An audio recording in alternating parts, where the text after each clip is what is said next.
so right, hello. I'm going to have to go into my YouTube. I do this every time, you know. I have to go on and mute my YouTube as soon as it comes on because I always set right. Okay, sorted. Just have to wait for some people to come in now. Yeah, Glenn said he was coming on in a while. So okay. Glenn's cool. Okay. He said if he didn't fall asleep. Thanks, Glenn. It's so kind. The people better come on. There's nobody coming to chat yet. I've usually got people in waiting. Because I'm a big mouth. Come on to mine. Do you like the shock and horror? That laugh of yours, Mags. It kills me. What was that mural for that you were doing? Total different conversation, but you know, in the mural that you showed me you were painting today. Oh yeah, it's just somebody's bought an house that's situated in the middle of the park, and they just wanted some painting, you know, to look nicer. Oh right, yeah. It's really cool that. It's cool. Yeah. Hiya, Claire. Claire's in, bless her. Keeping it clean tonight, Claire. I've actually not put age restriction on. Doesn't mean I won't have to do it afterwards when I finish the stream, but I haven't put it on now. Shitty little Sky. Did you hear that then? The cat just nearly gave me a heart attack. Oh my God. You are? She brought me a bird today, Andy. The cat brought me a bird today. The first time she ever brought me anything dead. Yeah. I wasn't happy because she kept trying to jump into bed with it. So I wasn't happy, Bunny. Okay. So, hey, Mike. Hello, Mark Vernon. Have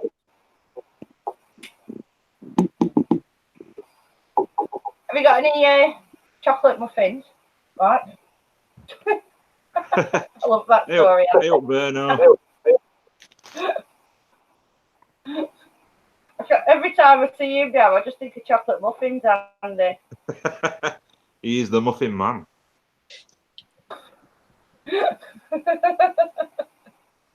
Oh God! You know, we actually call that the gingerbread man.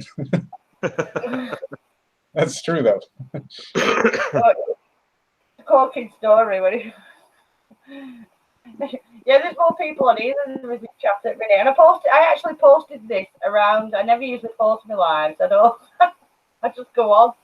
Apart from in my group, and I posted this everywhere, and people are taking their time coming in. Maybe they're all getting drunk, eh? Maybe so. Maybe it's this weather, isn't it? No. I just said before like you come on and hang out. I've lived in pyjama shorts and vest top all week. I've looked alright, Dobby. But you get that out, don't you? You don't care. Wow. You get to the point where you think, okay, I don't care. That's true. Hi, Deborah.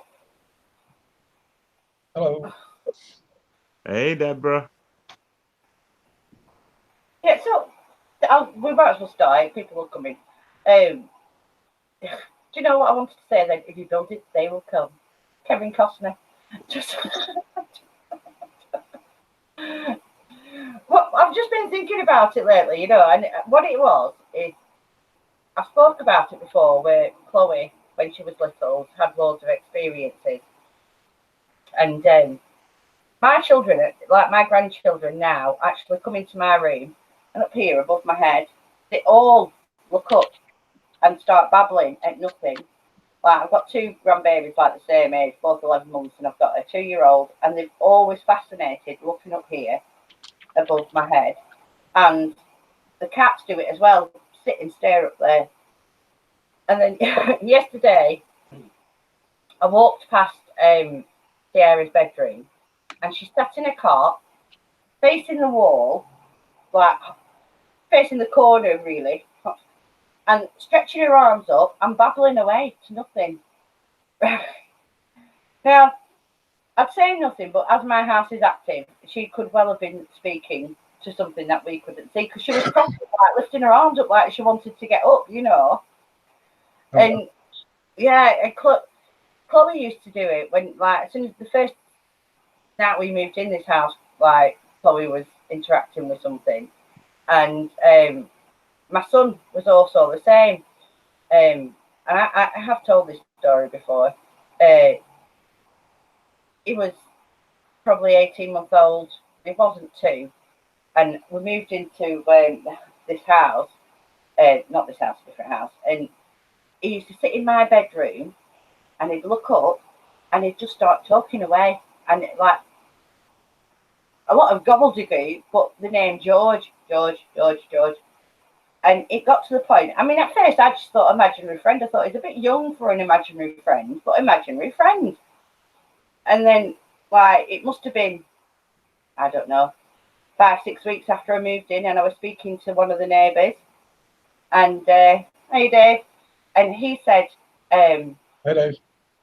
that the bloke who'd lived in my house before me had been taken into a nursing home, and he was only in the nursing home 3 days, and he died, and he was called George Winterbottom. And our Martin had been talking to somebody who I couldn't see called George for 6 weeks. And so I always like think about it. Do children actually can they sense things that we can't there? And if so, why can they sense it? It's the why that fascinates me, if they can. Well, And the same with animals. They're not manipulated by, you shouldn't believe that. Like, as an adult, we have learned that ghosts aren't real. Calm down, it's not scary, ghosts aren't real. But we have that with a lot of things. For a very clear example, unicorns. Now, we all know unicorns don't exist. Maybe Claire will believe they do, but unicorns are globally known not to exist. But a child will be able to see. They're not corrupted by our very logical and tangible Earth, like being realm things. Like that being said, right, and I can kind of go with that to a degree. But then you get people like me who have precog dreams, right, and mediums and psychics, and they have had the world tell them that these things don't exist, and that they are imagining it or whatever. They have lived a life. I've lived a life and had people say things like this to me. So where would not being corrupted sit on that scale? Well, we don't need to believe in these miracles, and children they don't they naturally believe in miracles. They naturally are open to spirits, just like dogs and cats. We cannot tell them these things don't exist. They just experience. They don't have a choice but to experience a haunting or something they see. They cannot hear it does not exist. So to them, it is real. What do you think, Andy? Pretty much you both covered it. It's indoctrination, isn't it? As you're getting older, it's this is how it is. This is what you should be thinking, And I think media, schooling, it's all plays a part to dull us senses down. Yeah. I'm really a believer in sort of we're being subdued, like on purpose, A friend of mine, for example, he works as a psychologist and he knows the workings of the brain. But for example, the stuff that's in our food, in our drink, it's this supplement that's in all our foods, toothpaste, everything, and that causes the reptile brain. That's a real small brain to get a layer of chalk, so it's not as active as it should be, because we have all these products that contain these supplements, e-supplements. So that could be one of the reasons as well. So do you think, though, right, now this is the other part of what I find fascinating. So say you're right, although I think it's a part of it, I'm not sure it's all of it, because I believe in them and I still have like weird stuff. And you know, like I said, mediums or psychics or just people who are sensitive to a certain degree. Do you think that there is a correlation in like a brain pattern or something like that? Is it something we're born with? Is there a brain pattern that can run along it or something like that? Because I find it interesting that, and you see, if that is true for humans, if there could be something medically found, how would you? Thank you, Clara. Aspartame. That's the stuff. What That's did the you stuff. say? Aspartame. Yeah, that's the Dutch aspartame. But Right, okay. Has she gone and found that? It's I keep, you know, I've seen Missing Cats in Scotland. It's Kirsty, used to be Unicorn 3, Missing Cats in Scotland. Yeah, I think there might be something. Kirsty's a medium, so she probably have a say in this. I think it could actually be something more medical, you know, like a brain wave or something like that, keeps just an altered wavelength or something like that keeps people more open to a degree. I'm not sure about animals, but then again, maybe if it is medical, like it's on a brainwave kind of a pattern thing, maybe cats or dogs or that have that as a natural ability already in the brain. Do you know what I mean? yeah. They develop themselves on a different level. Yeah. And Yeah. I think that people may be born with that, people who are sensitive who have got some kind of ability. I mean, I do think people who have abilities are very rare, few and far between. I think intuition plays a big part in everybody's life. I think everybody can have some form of intuition. I don't necessarily see it as a psychic gift or anything like that. I just think it's intuition. I think it probably more comes from, you know, like way back, you know, like Neanderthal times where they had to have more intuition, or you got ate by a monster like freaking saber-tooth while you were out hunting or something, you know. I think intuition comes from like the hunter-gatherer kind of thing.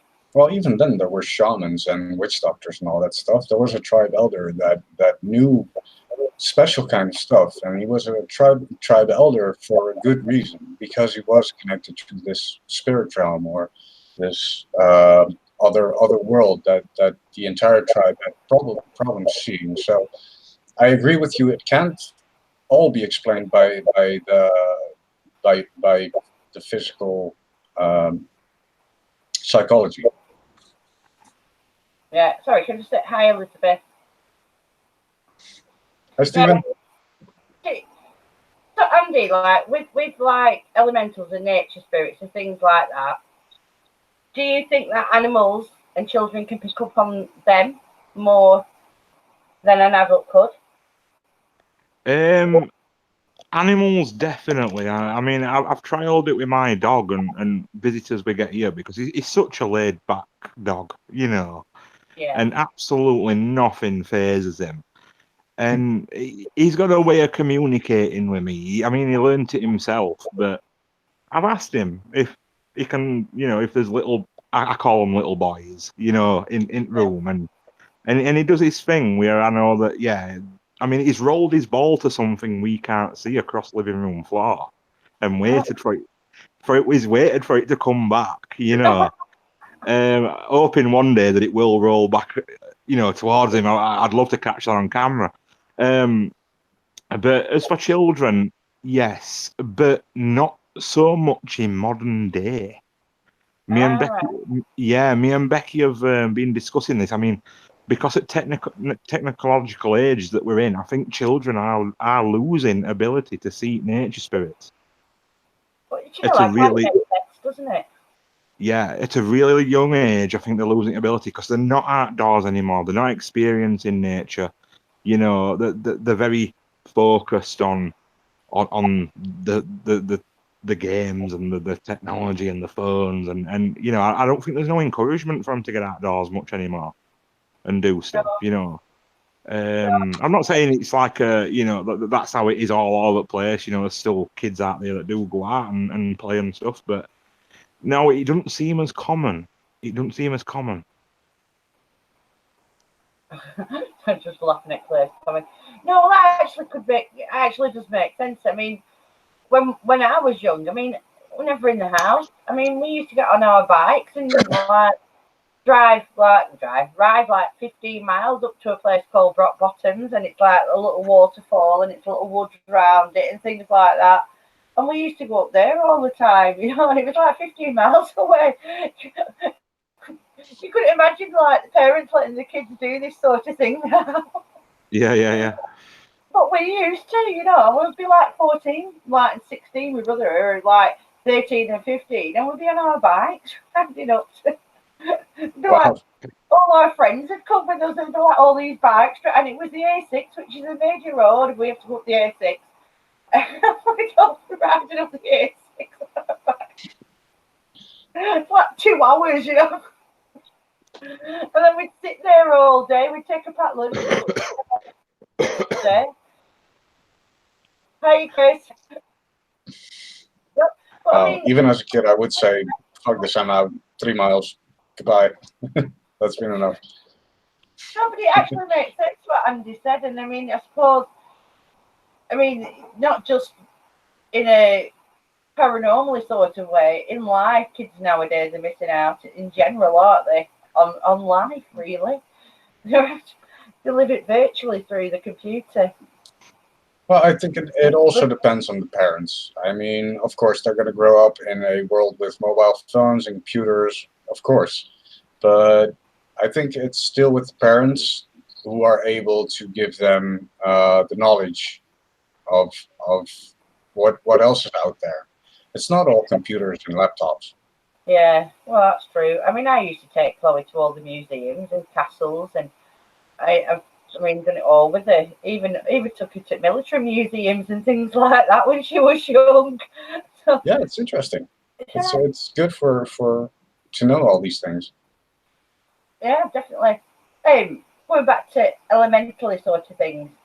Do obviously, because you know we paid Paradise to put up a parking lot. how do they adapt, Andy? You know, I mean, that's obviously another reason why children might be losing it, because, like, you know, we're building not just that they're not going out. It's just that maybe they are a lot rarer because we're literally covering everything in concrete. You know. To be fair, I mean, because they're not actually here on our frequency, it's really hard to explain. I mean, because they might not see some of our buildings and stuff like that. It's really odd. It's an odd. I ain't got all answers to it, but as far as they adapting, from what I know, from what I've spoken to, they don't care if we don't know about them. You know, they seriously couldn't give a rat's ass. I mean, they just, if they want to observe us, they just observe us. You know, they class themselves as higher in the food chain than we are. Right. Okay. Well, they kind of are, because you know, I mean, if they were here before we are, you can kind of understand them having that attitude to a degree, couldn't you? Yeah. I'll just paste his comment in caps in Scotland. It's quite an interesting comment. Yeah. So they've done studies, and some are conflicting, but suggest that where the psychic third eye is, it could That's be. exactly what I was talking about. Yeah. But there's also The reptile brain, the pineal gland. Yeah. Yeah, there's actually a diet that you can do to decalcify that gland. I did think about doing it really early on, but it's so hard. It's so strict. It's probably lots of self-grown stuff, like biological. Yeah. As natural as possible. Yeah. It's a nightmare. But I do think it might have a key. There might be a key to. I do think so. Yeah, I do agree on that. Yeah. Oh, that's very nice. Thank you, Elizabeth. Apparently, chocolate muffins help. Oh, I'm quick in there than me. I'm sure they help as long as I take them. They help me tremendously. I like chocolate. Yeah. I like muffins. It's always a win-win. It's the best idea I heard tonight.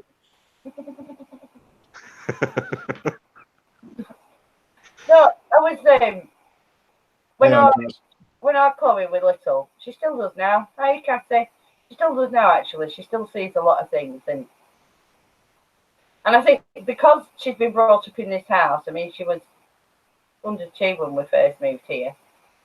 I think to see and hear things is quite normal for her. But it's like if friends come round and if I've got my spirit box on or something, she'll say, "Oh, it's just my mummy, a spirit box for a YouTube channel," and they're like, "Okay," But it's quite a normal scenario for her. But I can understand how people. I mean, the house I was brought up in as a kid felt wrong, and we spoke about this. I think it just felt bad. It was a bad house. And I mean, my brother still has it, but it feels bad. It's one of those places where you walk into and it feels heavy, dark, damp, dismal. Do you know what I mean? Yeah. Where you want to walk out of it again. Your intuition kicks in and you go into it and you're like, well, I had to live there for 15 years and I hated it. Absolutely hated it. And I still swear to God, now I'm not a demon person. I don't do demons or things like that. It's not when I hear demon and all that come through my spirit box, I go, yeah, we don't do them here. I still swear to God, if demons do exist, that house has got something in it, and I still swear to God to this day. And I've not lived there since I was 15, and I'm 47. Obviously, I've visited and things like that, but it's one of the worst. And I've been in old castles, I've been in ruins of castles, I've gone around so many museums, with objects that could maybe have some kind of energy attached to something. That house has always felt the worst. Even now, it feels horrible. Though demonic entities won't show themselves, they are very good at hiding. If it feels negative, it doesn't necessarily have to be demonic. It could be just frustration. Yeah, no, but it feels. It's not even like it's just negative. It feels bad. It's really hard to think because it just feels bad. Do you know what I mean? And I'm not soft, me, and I don't care. I've sat here and told them when they were walking up and down my stairs at 5 o'clock in the morning, I've told them to pee off and just to stop climbing my stairs. I'm not soft. I'm not a screamer. I'm not a vet fielding. Everything. I tell them to piss off when they're annoying me. But it feels bad, and that is the only way I can explain it.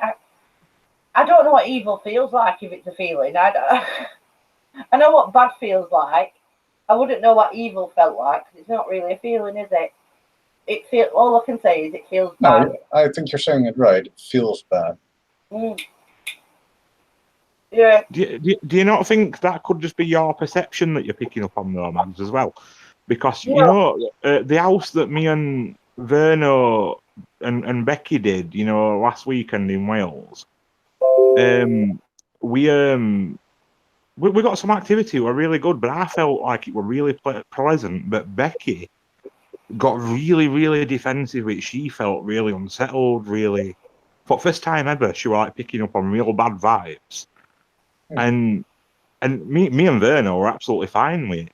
But we've actually caught. Well, Verno's caught an EVP at calling Becky an effing bitch as she walked into the room. So I don't know if it's because she took some sort of you know, negativity from it or whatever. You know what I mean? But with everybody else, it was fine. I thought it was quite pleasant. Does Becky have precautions before she does a session, like protection, something like Well, that? we've got his own protection, kind of. It's like a group elemental that sort of sees the situation over for us. But no, she just, for the first time ever, was like, I just don't like it. It just don't feel right. Really strange. Hi, Tara. It sounds very specific as well. Could it Specifically her. like women? That, you know, I mean, I think if elementals are kind of like us, I mean, there are some that are probably a bit more male, shall we say. You know, I'm not saying you're mansplaining or anything. I've always wanted to say that anyway. Yeah, I'm not saying that, you know, but sometimes, you know, some men, same with some women, don't like men. Some men might not like women. And I'm assuming it's the same in the elemental world to a degree. They have male and females, don't they? They do. So, you know, I'm assuming to a degree it could be the same. Like, if you were nice, I wouldn't know what to do if the spirits that come through to me were nice to me half the time, I'm telling you. I'd be more worried if you start to call them nice things. I would. Whatever, when I get, it's all crap that comes through my spirit box. So if they started being nice to me, I think they're up to something. That's Yeah, not the best point. Being a woman here. It's not the best way to look at things. No. But do you know, Andy, when you do when you contact them, even if you use the spirit box, what's like the strangest thing they've said to you? I'm interested in this because they're a bit more forthright, aren't they? From what I can kind of gather from you, they kind of just say it. And they don't tend to use airs and graces. Is that the best way to put it? Yeah. There's been so many mags. I can't really pick them out. Because they're all different as well. You get like quirks from all different ones. It's just really bizarre. I would think one of the funniest or bizarrest moments I've had is my friend Nick. He weren't present, but we were doing a private session, and it was the night we got the gnomes in, and they were like, "It's the gnomes," and you know they were talking about the copper that I put on. So that really good little 20-second excerpt that we put up. But in that session, they actually said, "Nick, black he is," and I was like, "What?" You know, why have you told me that? It's like we don't know, you know.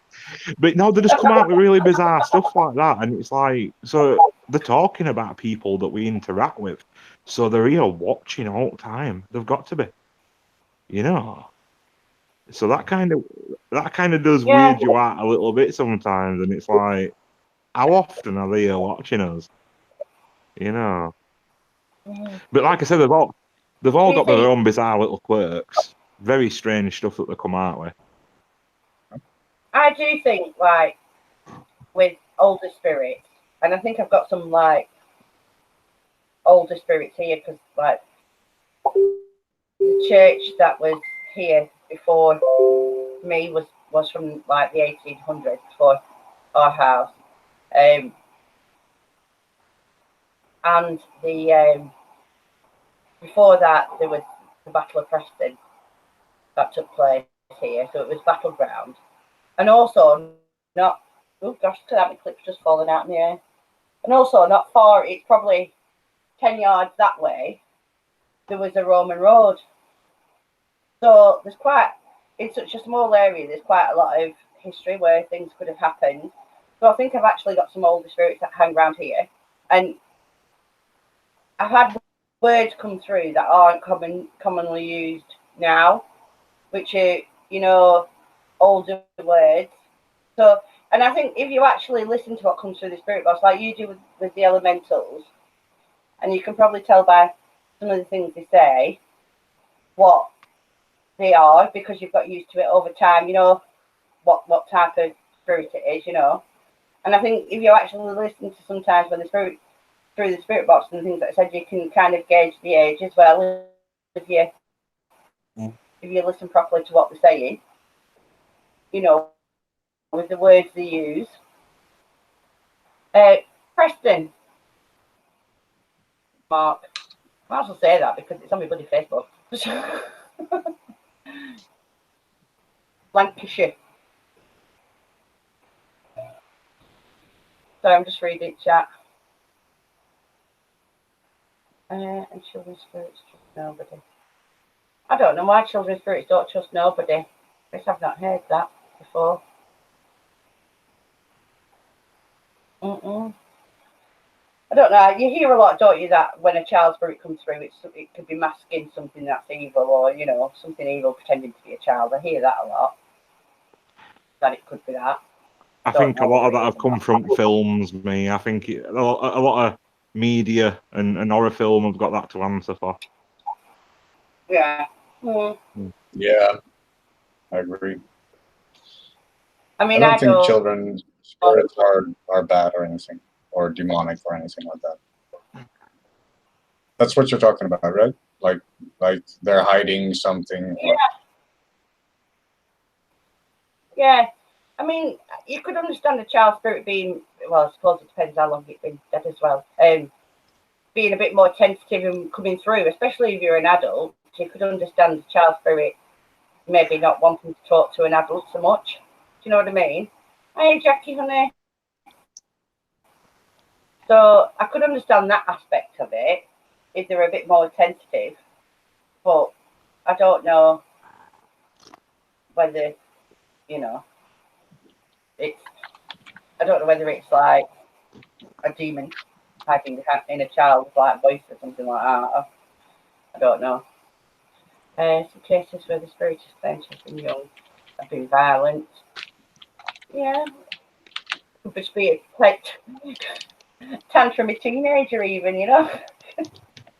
Let's be fair, if you're a teenager in the prime of your life and you died, you'd be a bit pissed, wouldn't you?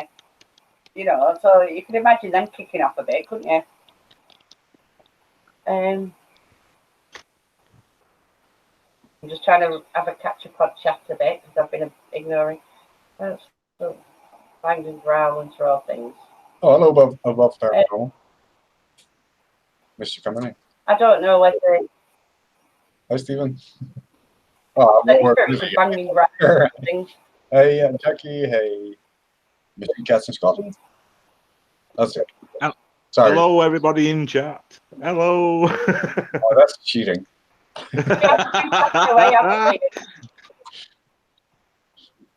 Hi, Paul. How are you? Yeah, we've been chatting away, and I've not really been the chat. I get interested when I start asking questions. I get really interested. You see, this is kind of why I love the paranormal, because I know it sounds stupid. I love learning and I love questions, and I think the paranormal sometimes leaves us with more questions than answers. And I'm kind of sick and twisted like that. I kind of like being left with more questions than answers to a certain degree. In all honesty, man, you'd have been a really good interrogator, you know, with like old fork on plate and you will answer me now and getting all answers out of everybody.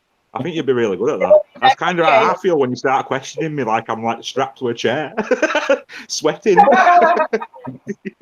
lamp up to face.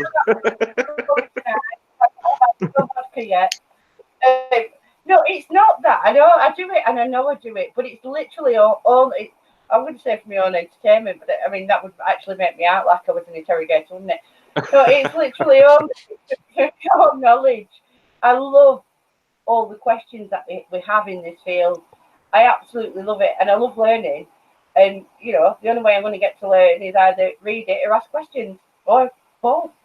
You know? Completely agree. You keep asking away, Mags. You keep asking. But it's interesting though. I find it really interesting that there's so many facets in the paranormal, and everybody has different opinions. I mean, everybody can see things in a different way. And it doesn't mean that they're all wrong. It doesn't mean that they're all right either, you know. And I think if any form of the paranormal, not just spirits or ghosts or elementals or anything, I mean, literally any facet of the paranormal is ever proved, I don't think it's ever going to come from one thing. I literally think it will be an accumulation of science, of maybe psychic mediums, people doing ITC or things like that. I literally think if we ever get close to proving anything, that is how it's going to be done, by people actually working together, you know? Yeah, like a proper collective of everything. Yeah. Working together rather than fighting each other. Yeah, yeah. Mm.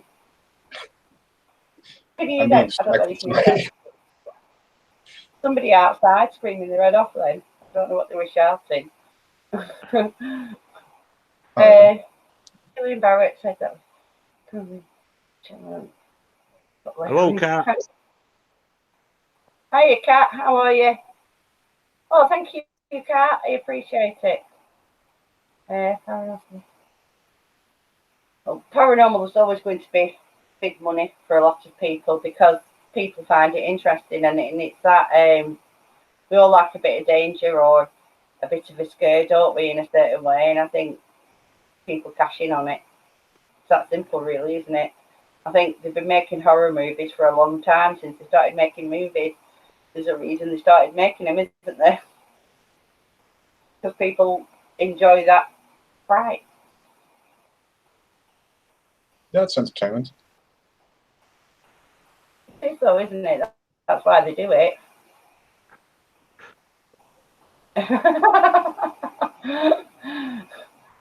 Would you like those strawberries in muffin form though? Like. Oh, don't get him started, honestly.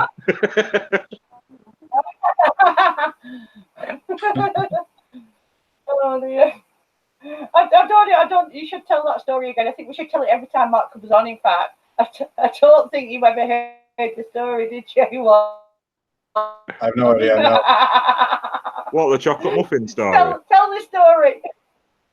Yeah, tell the story. So yeah, we've been driving miles and miles and miles, and old Verno were asleep at back at car, and we drove through this village, right, and it proper smelt of like garlic and bread, and I was like, wow, that smells just like Italy. You know, it smells really nice.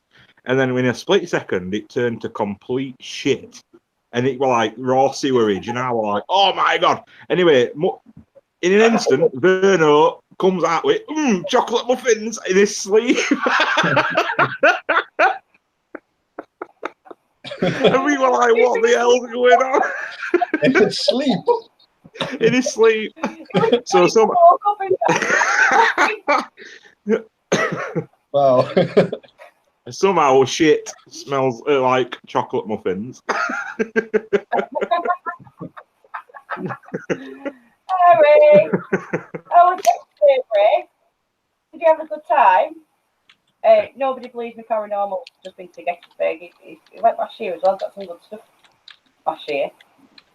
Some of his sessions. I'd love to go there. All right. I went to Hastings, you know, to Battle of Hastings. It's a bloody field. The field. You see, our Caroline went, my sister, and she said, like, field, and I was like, all right. So we went, and it's a field. And I was kind of thinking, oh, she's just exaggerating. It's literally a field where the Battle of Hastings took place. That was here. Just a second, I'm going to check something out. Okay, no worries. I'll be back in a jet. No worries. Come on. Did he put his hat back on then? I'm sober as well, Andy. It's no good this. I'm doing a live. Really? I'm sober. Friday night. Really? You're sober? Wow. Sober. It shocked me, that. I might have a go at in a bit, but it's only a little bottle. So I might have a go at that in a bit. It's just been too hot. I've not drunk all week. It's just been too bloody hot. I ain't been eating. I've seriously, I've had a very small pizza today. It's the biggest thing I've had to eat for the last 3 days. I've been living off sandwiches, literally Yeah. sandwiches, and like, you know, like cold pastas and couscous, and that's what I've been living off. I literally have. I can't eat meat when it's like, and I can't drink when it's too hot because obviously you get a bit warmer, don't you, with alcohol? And Yeah. no. And more dehydrated. Yeah. Oh, it's not good. I don't like ice in my drinks. I never have. Jackie said put ice in it. Who's got a missing cat? Oh, do you know, Kirsty changed her name to that, and I'm like, keep adjusting about a missing cat, and I thought it was like somebody had a missing cat. Oh. Missing cats in Scotland. Yeah, you should get up to Scotland and go miss up there, bringing me bloody birds onto my bed. Just sat there looking at me like all innocent. You know, everybody go, oh, it's a gift. Well, that was nice. You could have fucking kept it for me, Andy. I did not need a dead finch on my bed. It was gross. All right, Chris. All right, I'm back. I agree there with your cat as well. It does water it down too much. If you're going to drink. The camera stays off now. My brother's been in Gran Canaria for the last 10 days. Was back on Sunday, and we've had warmer temperatures. Wow. Yeah. It was 33 here the other day. It got to 30 yesterday. It got to 34 at one point, and it was 29 where he were. And then the day before, he had 26, and I had 29, 30. And the day before that, he's always been like a couple of degrees lower than us for last week. Yeah. Well, I was painting some of that wall yesterday in that heat, and honestly, I nearly passed out twice. Oh no. Yeah. Hi, Redwood TV. Yeah. I can't be doing with it when it's too hot. Like I said, I've literally lived in doggy clothes all week, and I don't care. If I could have walked around naked without making people ill, I would have done.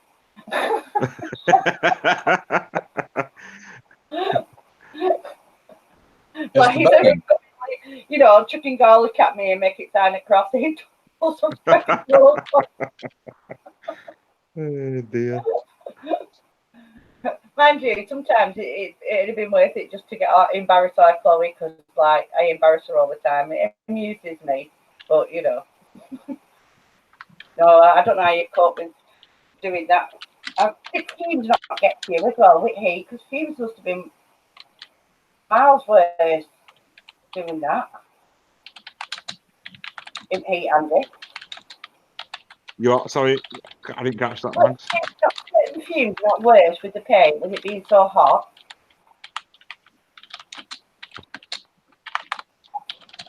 Who's typing? I can hear I am. typing. Sorry. Oh yeah. Jack was asking what the bang was. All right. It was just a can. The paint, not bad. Still didn't catch that. I said, were the fumes not really bad with your painting in this weather, because the heat would have made them worse, would it not? Oh yeah. Oh, it were horrible.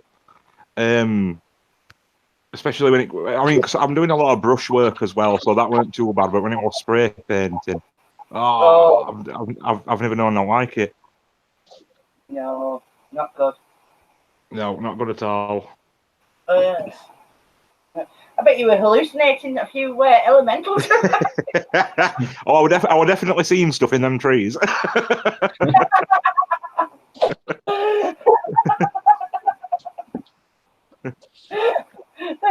Becky, look where there's one.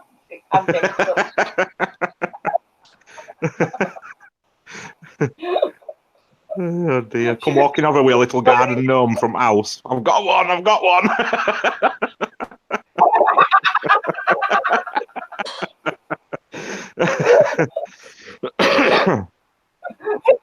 Out there, I've seen some down the street as well. They're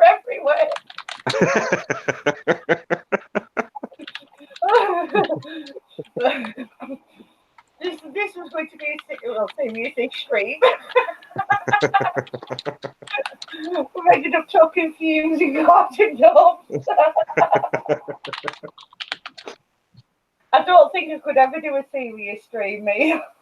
No, there's no point doing serious ones. I try. I'll start off trying. And then it Only last 5 minutes for you. Hey, no, we did well today. I don't even know how long I've been on. How long have I been on? Oh, 45 minutes. We did at least half an hour of serious talk. That's good for me. Okay. That's good for me. I'm telling you. Cat, my camera's not on because I look like The Walking Dead. It's not good. It's not pretty. Tell us what you photographed in the house. Well, I just started undressing myself, so that's why my camera's off now.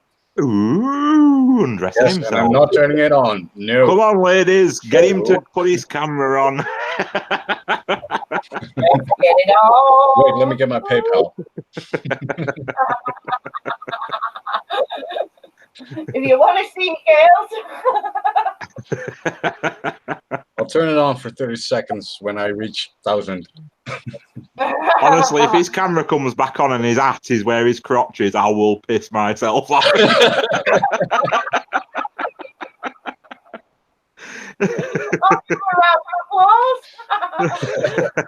I didn't think of that, but yes, that is a good idea. You can leave your head on. Hi, Outdoor Explorer Encounters. Thank you for popping in. It's not like I could take it off, though. Never mind. Leave it. Never. Oh, Louisiana. I'd love to go to, like, New Orleans.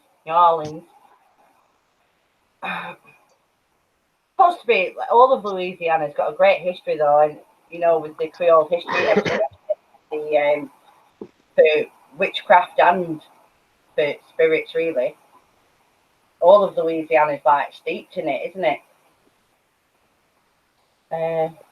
Who needs Magic Mike? Do you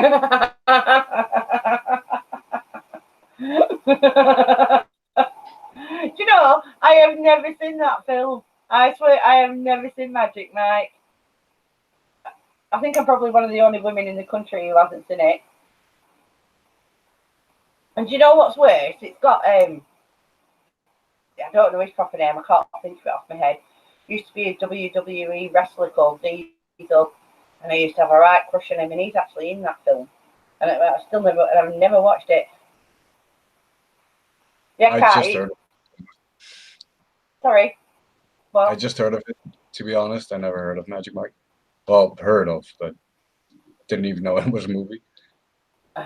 Yeah, it's strippers, male strippers. I see. That might be a reason why I did not watch it. No, I'm actually pretty sure that's the reason why. You don't want to come out of a movie with an inferiority complex, do you? Which one? Yeah, voodoo down in deep south around Louisiana and that. I'd love to do. Apart from I don't know when they have the cold season, which isn't all that cold. That'd be the only time I could go there. It's really hot and humid, isn't it? Around Louisiana. Don't they have all the swamps and that in Louisiana? I'm reading chat.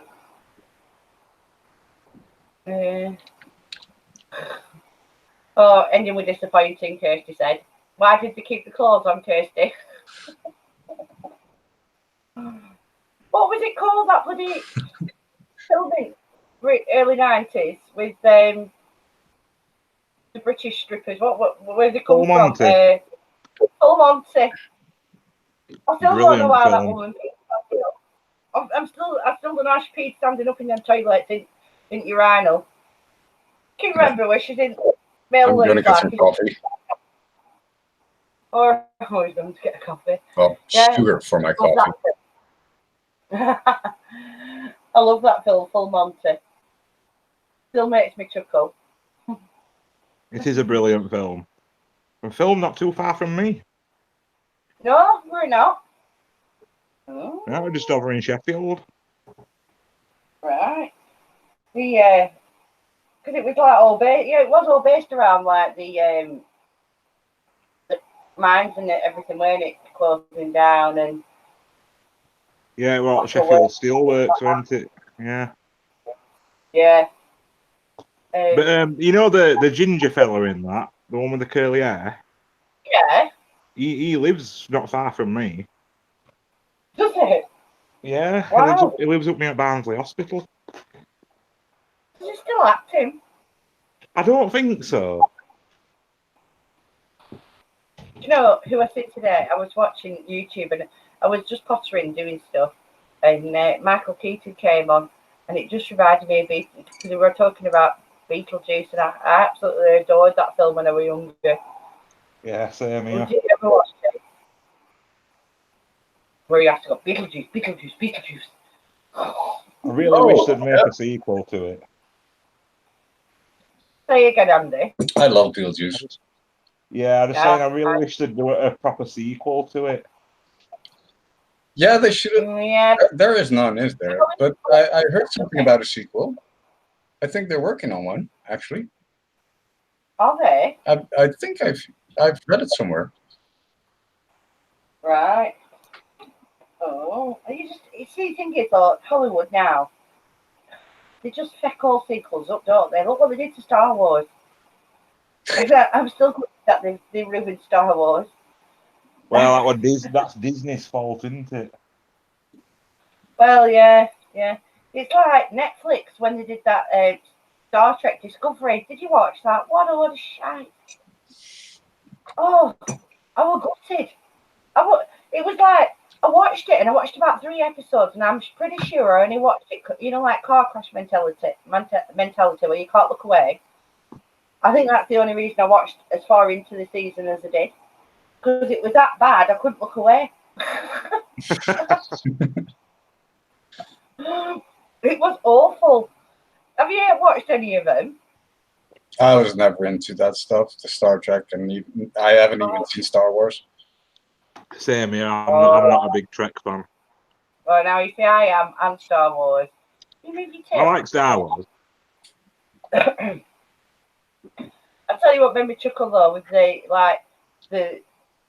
not the one that's just coming out now, the one before it, the Star Wars one. Mark Hamill ripped shreds out of that, didn't he? It was like he literally when they do the press and everything, he went round ripping it a bit. Right. What sequel to Rocky? Is there a sequel to Rocky Horror Show? There is. Is there? I don't think I've seen that either. Shock Treatment, it's called. Is it? I've not seen that. Oh, I'm gonna have to watch that. You'll all be very disappointed. Oh, where is that? It's just strange. It's not a direct. It's not. I don't think it's the same characters or out like that, but it is in the same universe kind of thing. Right. Hi, TCTV. Wow, I couldn't say that if I'd been drinking vodka.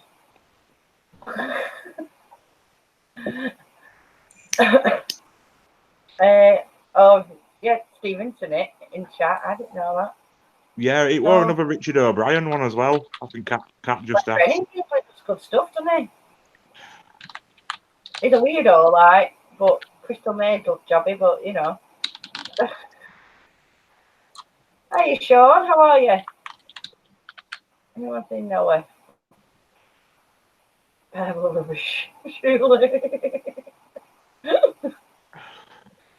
Don't think we need an Arctic minute, though, Sean.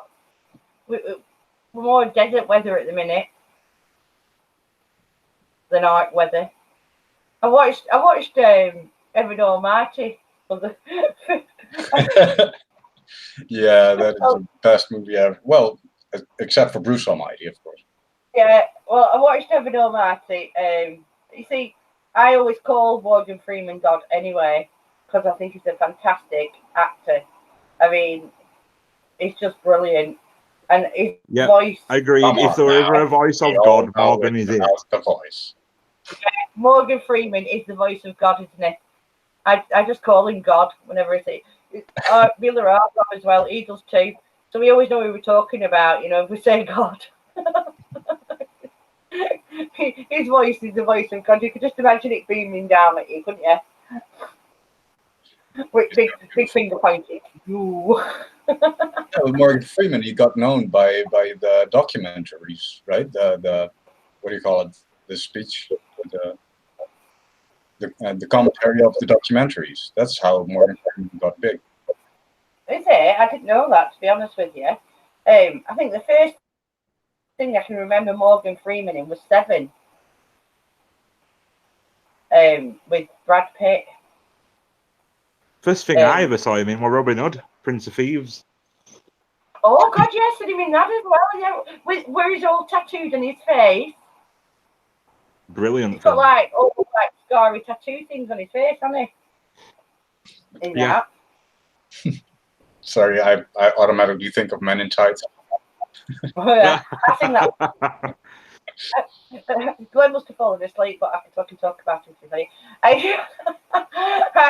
do that to Glenn. I'll go, he's Glenn in tights. What? It's from Nottingham, isn't it?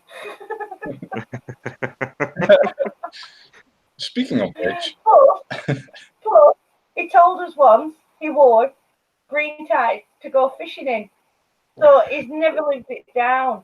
What he meant to say is he puts like a tight thing under his pants when he goes fishing to keep warm. But what he actually said was he wears green tights when he goes fishing. Biggest mistake he ever made, because every time we're on his stream, green tights get mentioned. Brilliant. Toy Story 4. I've not seen it. Yeah, sure. It's been a while. I've not seen you for a bit. Toy Story 4. I think there comes a point where you have to stop making the sequels, you know, because it's like Star Wars. They should have stopped after phase 3. Well, that's my opinion. Fish necktie. Yeah, so if you ever see Glenn mention his green tights, everybody, Glenn, mention green tights to him.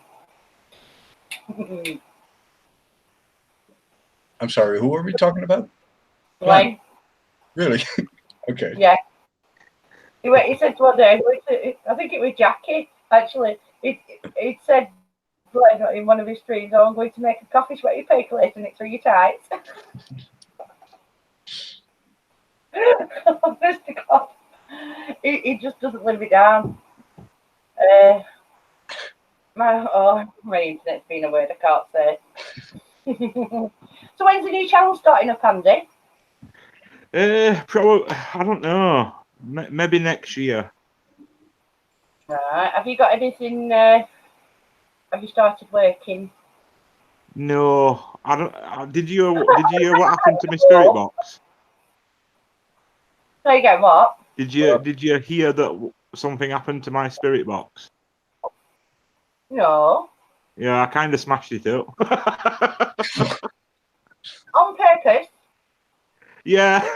I thought here's a big paranormal story of spirits blowing up your spirit box, but you smashed it though. No, I smashed it up. Okay. I gave it a right good old kicking. Why? The last time it was on your last live, and you was going to do it, but something had come loose in it, and you couldn't get it to turn on. I think that was the last time. I'm having real trouble with it, but it happened since I tried doing a spirit box with a tree, and honestly, it fried something inside it. Wow. Yeah, so I give it a great good kicking. Are you going to make another? Build another? I don't think so, no. I think I'm going to try and do it without the use of many tools next time we start talking to them all again. I've seen that, Sean. I've seen the trailer for it. It looks really funny. That Horrible Histories. Have you seen the trailer for it, Andy? No, I don't think I have. You know, like it used to be like a kids TV program, Horrible History, Yeah, and like BBC, whatever it is. They're actually made a film, and it looks funny as anything. I've seen the trailer, and it does look funny. I think it's very British humour, though. Yeah. I was saying TV series were quite dark, weren't it? Yeah, they could be. Did you ever see any of them drunk history things or whatever it was? I don't know what it was called actually. Somebody in chat might know. And it was on late one night, and it was people reading drunk history. They get drunk while reading it, and it was like, you know, celebrities, stars or whatever, reading histories of things out of like books while they were drunk. I can't remember what it was called, but I actually come across that program of stars reading histories drunk, and they get drunk through the program. And were you drunk while you were watching drunk people reading history? Oh, I wasn't. I'd see leprechauns or some shit, mate. Hey, don't bring leprechauns into this. I think that's magic mushrooms as well. That's something completely different from alcohol. I don't know. This might be a good time to mention that I'm Dutch. We have certain rules here. Well, if you drink enough, though, you can have hallucinations. If you get alcohol poisoning, which can cause hallucinations. Absinthe can, because it used to be this herb called alsam, and that combined with alcohol can release a substance called touillon, and that causes hallucinations. Wow. It was very popular in France in the 1800s, but many people were driven insane because of it. My son calls the Amsterdam Mecca. Honestly.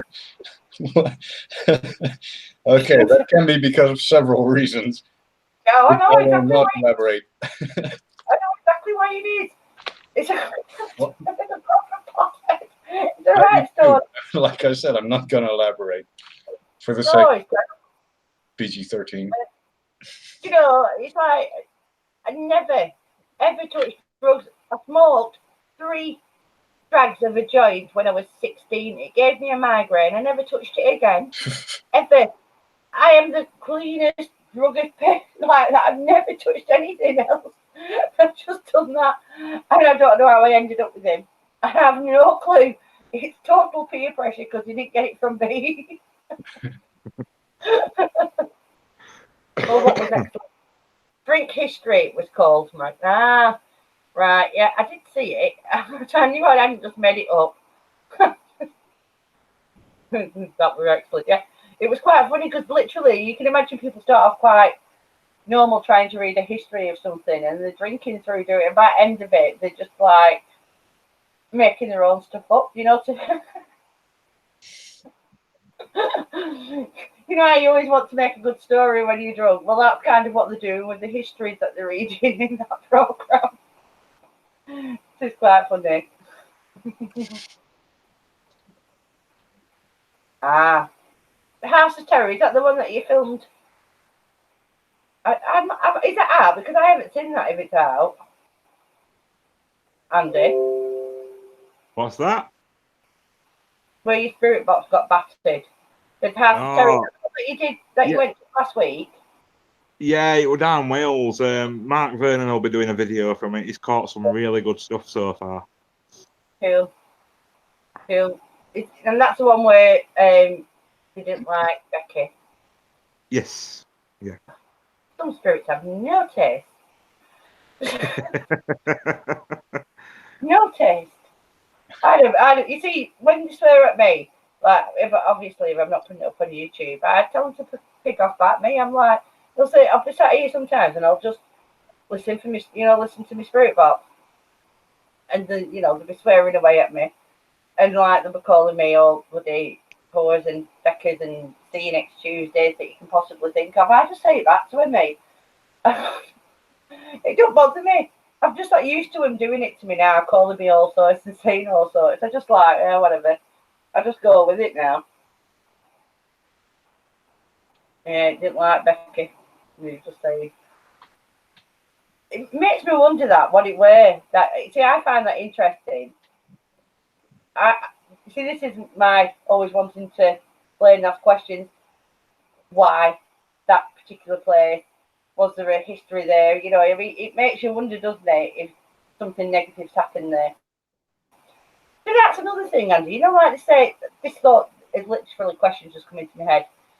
You know how they say, I know you don't really believe in spirits the way that like I do and a lot of people do. But if, you know, like when we have a negative area, something negative's happened on the land and they say it can take the land and you can have negative spirits. Because obviously, elementals and the land, if something negative's happened on that piece of land, could it affect them? I doubt it. For what we deal with, if you're getting any negativity, it's usually unseelie courts passing through. Right. You know, that's generally it. It's just a bunch of them that don't want you there, and they'll do anything they can and give you any sign they can to try and get you away. You know, and that can happen anywhere. They can even pass through your house. Right. Yeah. So maybe it's kind of like you were saying before with the buildings, where because they're on a slightly different plane, vibration, whatever you want to put it, maybe they don't even take into consideration that something's happened there. Maybe not. Maybe so. I really don't know with that. I don't. It's not something I've really asked them, you know, either. There you go. I'll give you a question to ask. Among the many thousands. Hey, you've got to ask these stuff. Glenn sent me a picture the other day. He was out walking, and I don't know whether you've seen his video of him where like he filmed the storm that they had, and it was really bad around where he was. And when he went out, he sent it me today. There's a picture where the lightning hit the tree, and it's put a hole like bloody year big in the tree. You see all the burn around it and everything, and you can literally hit it at an angle kind of like that, and it's like hollowed out the inside of the tree down a good chunk about that far as well, where the lightning struck it like that, and you can see the hole on the outside. It's all burnt and everything. Wow. If there are any elementals attached to that tree, they're not going to be happy. Let's put it that way. Not even. Well, I don't know, because if it's lightning that struck, it's a natural occurrence. So. Oh yeah. True. Yeah. Because I don't know. I think it, you know, if we went and cut a tree down, yeah, you know, we're held accountable. Well, yeah. Nature, it's part of nature, and elements are a part of nature. So I learned about the elementals, but I learned it differently. I wonder if it might actually help you, elemental encounters. Do you know that trick to see the sylphs? You know the sylphs, Yes. right? The air elemental. Yeah, the air sylph. Yeah. When you look up at the sky, you know that? Yeah. And you get the 3D. You look like 3D. You got these 3D books, and you have to look through it. Maybe that would help in your communication with elementals. All right. Well, I've been doing a little bit of air divination lately, because apparently me being an air element in my birth sign. Really? Me too. Yeah. Oh, cool. Well, I've been doing a little bit of talking to air sylphs, and you can get them to form clouds for you. They do listen. Really? It's absolutely amazing. Seriously, can you get him to make rabbits and stuff like that? Yeah, to be honest, I did it in front of a lot of people who don't really know what we do, and I was saying like, look, you know, make this shape. I was saying it out loud, and sure as shit, a few minutes later, this shape were appearing in clouds. Wow, The most impressive one was a really big penis.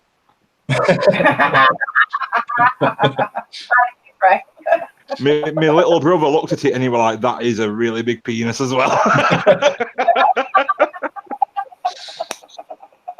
Right. So, this is taking a whole different direction. I bet they were women too, so they don't have to do with that. But no, I mean, I was going to start doing some photography with it, and maybe even video. That'd be even better, because if you can see it forming after asking for it, then That would be great. Yeah. That'd be cool. Oh my God, you see things like that. It interests me. That's why I ask questions, because they do really interest me. Things like that. I love. I love the. I mean, like I said, I've not knowingly had any connection with the elementals.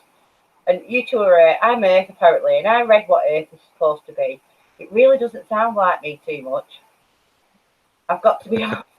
When I read what Earth were, but yeah, I'm born in December. I am, but it really does interest me, even though I haven't had any contact with. And maybe that's like the child in me. I don't know. Plus, being Irish, these were stories that were told to us. Yeah. It's like when we were young, the stories, and it's like the superstitions that are attached to them as well, which I've mentioned to you before. Like, we couldn't go if there were a mushroom circle. We got told we'd get stuck in it if we went in it, and things like this. Whereabouts in Ireland? What did you originate from? Your heritage? Kildare, south of Ireland, Kildare. Southern, right? Yeah. It's funny. It's actually more known for where like a lot of the gypsy clans came from. Now that makes more sense, doesn't it? But yeah, no, my mum could actually trace, and she did it in school. She traced the heritage back in her thigh to the 13th century. She traced the heritage because it's actually grown a bit now, her hometown. But like when she were a kid, it was like literally one road in, and it was this little villagey town thing, one pub kind of, that sort of thing. It was a tiny little place. It had a Catholic church and a Protestant church in it, and never the twain shall meet and all that, which obviously was left out. The Protestant church was there because obviously when the British occupied all of Ireland, it was built from them. So and it was like, she said everybody in the town knew everybody, and obviously they kept all the records in the church, so she could literally trace her family back to the 1300s through all the records in the church. You just couldn't imagine doing that here, could you? Because the church have so many people go through them now, and people move around so much and things like that. Just gonna have a quick read of chat.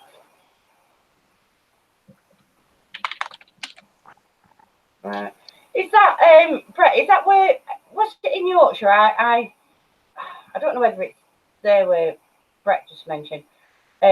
Where two police apparently saw a UFO. Two policemen. That were in Yorkshire. Were it in 70s? It was quite a famous case where two police fellas in lights in the sky, and one of them got injured or something, and he thought he saw an alien standing over him or something at some point. So I'm not. Yeah, I can't remember the case clearly, but I'm sure it was quite a famous case. I thought it was Yorkshire. Skinwalker Ranch. Cryptozoology. That's interesting as well. I'm not so sure I believe in Bigfoot. But I mean, it's crazy, isn't it? How I think if it was, if something like that did exist, how could it stay hidden so well? It's the same with the chupacabra, isn't it? That's another one. How do they stay hidden? If these things exist, how do they stay hidden? So, in this day and age, when everybody's got a camera on the phone and everybody has a phone, you'd think that if these things existed, they would have been caught properly on camera, not just like a shadowy figure or faked.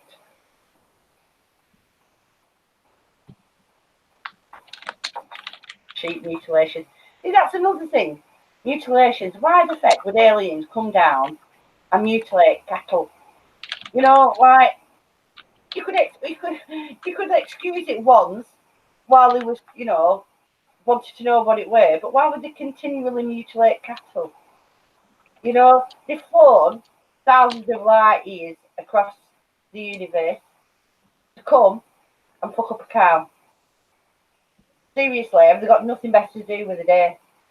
Has there been any real recent cases of cattle mutilation with UFO sightings? In America, all the time there's cattle mutilation, isn't there? Yeah, but is it pinned to UFO sightings recently? I can't say I've ever heard any. I mean, I don't know recently. I think it's quite an 80s, 90s thing, isn't it? Now being eaten, that's just like homeless people. It's crazy. I mean, if they were being eaten, obviously they'd be able to take cast of the bites and things like that. So you would think, if there was stuff left on it, obviously, they'd be able to take a cast, wouldn't they? Or even if there was tooth marks in the bones or something like that, scrapes in the bones from teeth or claws, they can identify what's done it, can't they? The technology that we have now is immense, isn't it? What's a Thelemite, though? Pardon? What's a Thelemite? Anonymous asks, are you a Thelemite by any chance? I have no idea what a Thelemite is. Sorry? If it's bad, I'm probably one of them. I don't know what it means, to be honest. Should we have a look what a Thelemite is? Where is it that? There. I was watching Boris Johnson's first talk in the bloody House of Commons the other day, and he mentioned something. I was like, what the bloody hell is that? It took me ages to find the word on bloody Thelemite. Who has Thelemite now? Or phenomenon in the scope of familiar or terms. No. I'm not. There you go. Did you read what it were? I just went and read what it were. But no. I am looking, I'm searching now. Thelemite. I did Google it because I've never heard of it. Oh, I see. Well, I recognize the logo. Cult's paranormal in lots of ways. Probably has something to do with compasses and measuring tools. No, it's a long story. It's a very long story. So, back to what we're talking about with cryptozoology. Do you not think, rather aliens, do you not think, though, as well, that we would actually have more of a clue now with the technologies that we've got? I mean, you can understand in the 50s when they were having the sightings and things like that initially, that a lot of things couldn't be explained away because of the technology. But surely a lot of those things, like lights in the sky, I think when people see a UFO, I don't automatically think aliens. I think it just could be a natural occurrence that isn't explained yet. UFO. UFO doesn't mean alien, it just means unidentified flying object, doesn't it? Yeah. It's it could be many things. Could even be a comet that hasn't been explored or anything. You'll just see something in the sky and it's unidentified. Nobody's seen it before, so it's an unidentified flying object. Andy, you know, like elementals and that, can they present as lights and other sort of things like that? Yeah. I don't think you get them confused with like a craft. But yeah, there's many that do show up as light balls. Right. Yeah, because I sent you that picture of my friend with the tree. She's still having them things. And I did ask her what the tree was. She did find out, but I can't remember now. But it wasn't what you thought it might be. I can't remember what kind of tree you thought it was. But anyway, it wasn't that. But yeah, she's still having the things, the lights in the trees coming.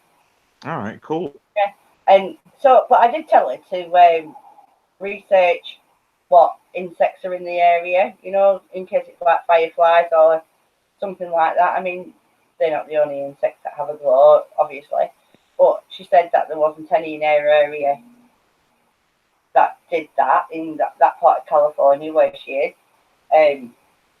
So I just said to her, like, obviously she's got like CCTV up and she does record them and that, but she can like literally see them with her own eyes as well. And when her husband went out to work, he set off at like 4 a.m, and she was up. And the other day, when he walked outside, even though the tree's quite a bit away, as soon as he opened the door to go outside, all the lights went,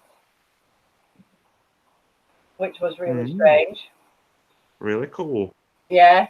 So she's obviously she's still like keeping a check on it, see if anything else comes up. Yeah. Yeah, it could be it could be military aircrafts. I mean, these are things that, you know, obviously some are explainable, but the ones that we talk about, UFOs, because, you know, unidentified and all, you know, just because they haven't got an explanation now doesn't mean that there isn't one out there that isn't alien. Yeah, the government probably knows things that aren't brought forward yet, like gravity engines. I heard about that like 10 years ago, and the concept was shown to me, but it's still not in our reality at this point. But that was 10 years ago, and it was a really good concept. So they might be hiding things from the public eye just to, I don't know. I don't know. It could be many reasons. It could be for keeping peace. It could be for lots of things. I don't know. Well, also, they could just be naturally occurring things that we just haven't got a name for yet. You know, things happen. I'll tell you what I saw the other day, which, like, and I have heard of this before because apparently in Russia, apparently when they have this big celebration every year, they Above camera. a weather machine that can affect the weather. And apparently they do this in Russia every year on this big celebration day that they have.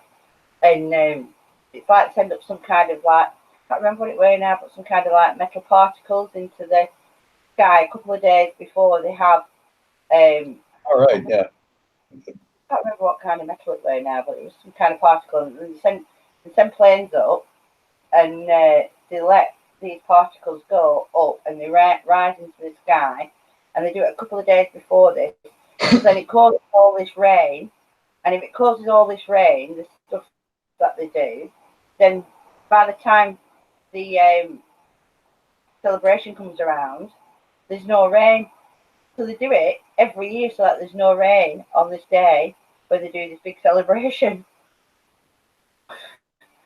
I mean, I don't know how much of it's true, but it's really weird. And then I was watching this other interview with this physicist, and he was saying that they do actually have the ability to build a machine that can alter. It was an American guy that they actually do have the ability, if they chose, to alter the weather, which is crazy. You know, we talk about global warming, yet they can build a machine that can alter the weather. Yeah. You know, kind of a weird situation, that, isn't it? Yeah, it's like you said, they shoot up particles over the clouds and they can disperse the clouds or anything. Just it depends on what kind of chemical you use. Yeah. I don't know. I'm just reading some chat.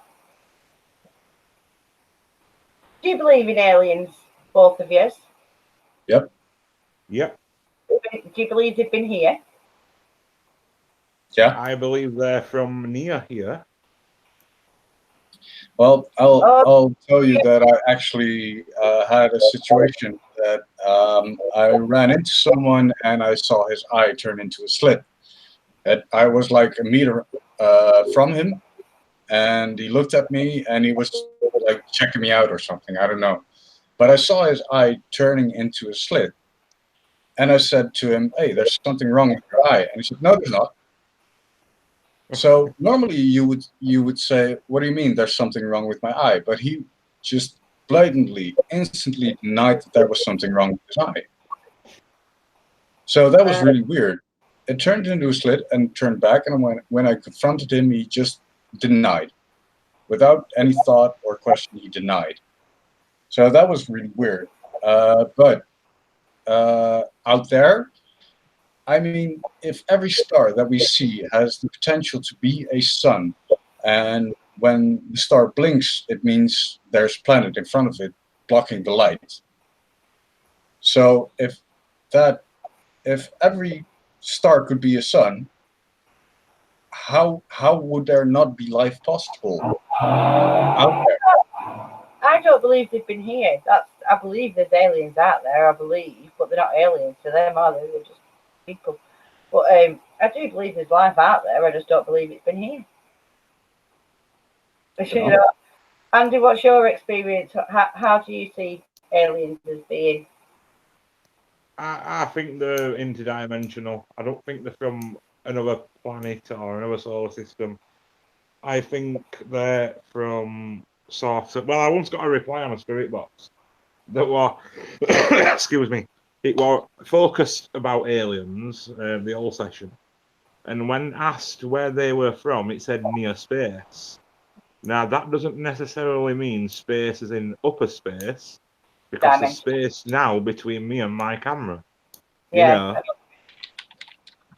So I think they're interdimensional, and then crafts just bring them through. They're probably visiting numerous different ones, not just here.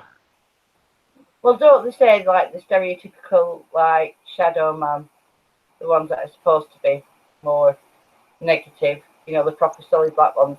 A lot of people think that they're supposed to be more interdimensional than spirits. But I don't know. But I mean, I've heard that quite a lot, that shadow people are interdimensional beings. Yeah, I've heard that too. I don't know either. Now, you see, I'm more of a believer in dimensional beings and aliens coming here. I could get more behind because I'm a big believer in the multiverse theory and things like that. So, obviously, to me, to get behind a dimensional being would probably be easier than to believe that an alien's visited here and like they haven't bothered contacting us to let us know. Do you know what I mean? Yeah. Because obviously, they're more advanced than us. It's not like they'd have to worry about us doing any damage to them or anything because they're more advanced than us. So they could come and introduce themselves in the knowledge that, you know, hey, look, we can travel through like the universe and you can't, so what are you going to do? You know, it's not like they have to be scared of us, is it? Well, I think that if they're really that intelligent, they're also intelligent enough to know that they should not set foot on this earth because they will be taken in some little small corner of a room and they will be dissected. And they will probably know that. Well, yeah, I can understand that side of it, but we've also got a big spacecraft up in the sky that they've just travelled thousands of light years in, which could probably do more damage than our nuclear weapons. So I don't see why they'd have to be scared. Because they just say, take me captive and watch what happens if I'm not back at ship in an hour. You know? You see, that's why I can't get behind aliens coming here. They have nothing to fear from us because the technology is obviously far superior. So why would they not introduce themselves?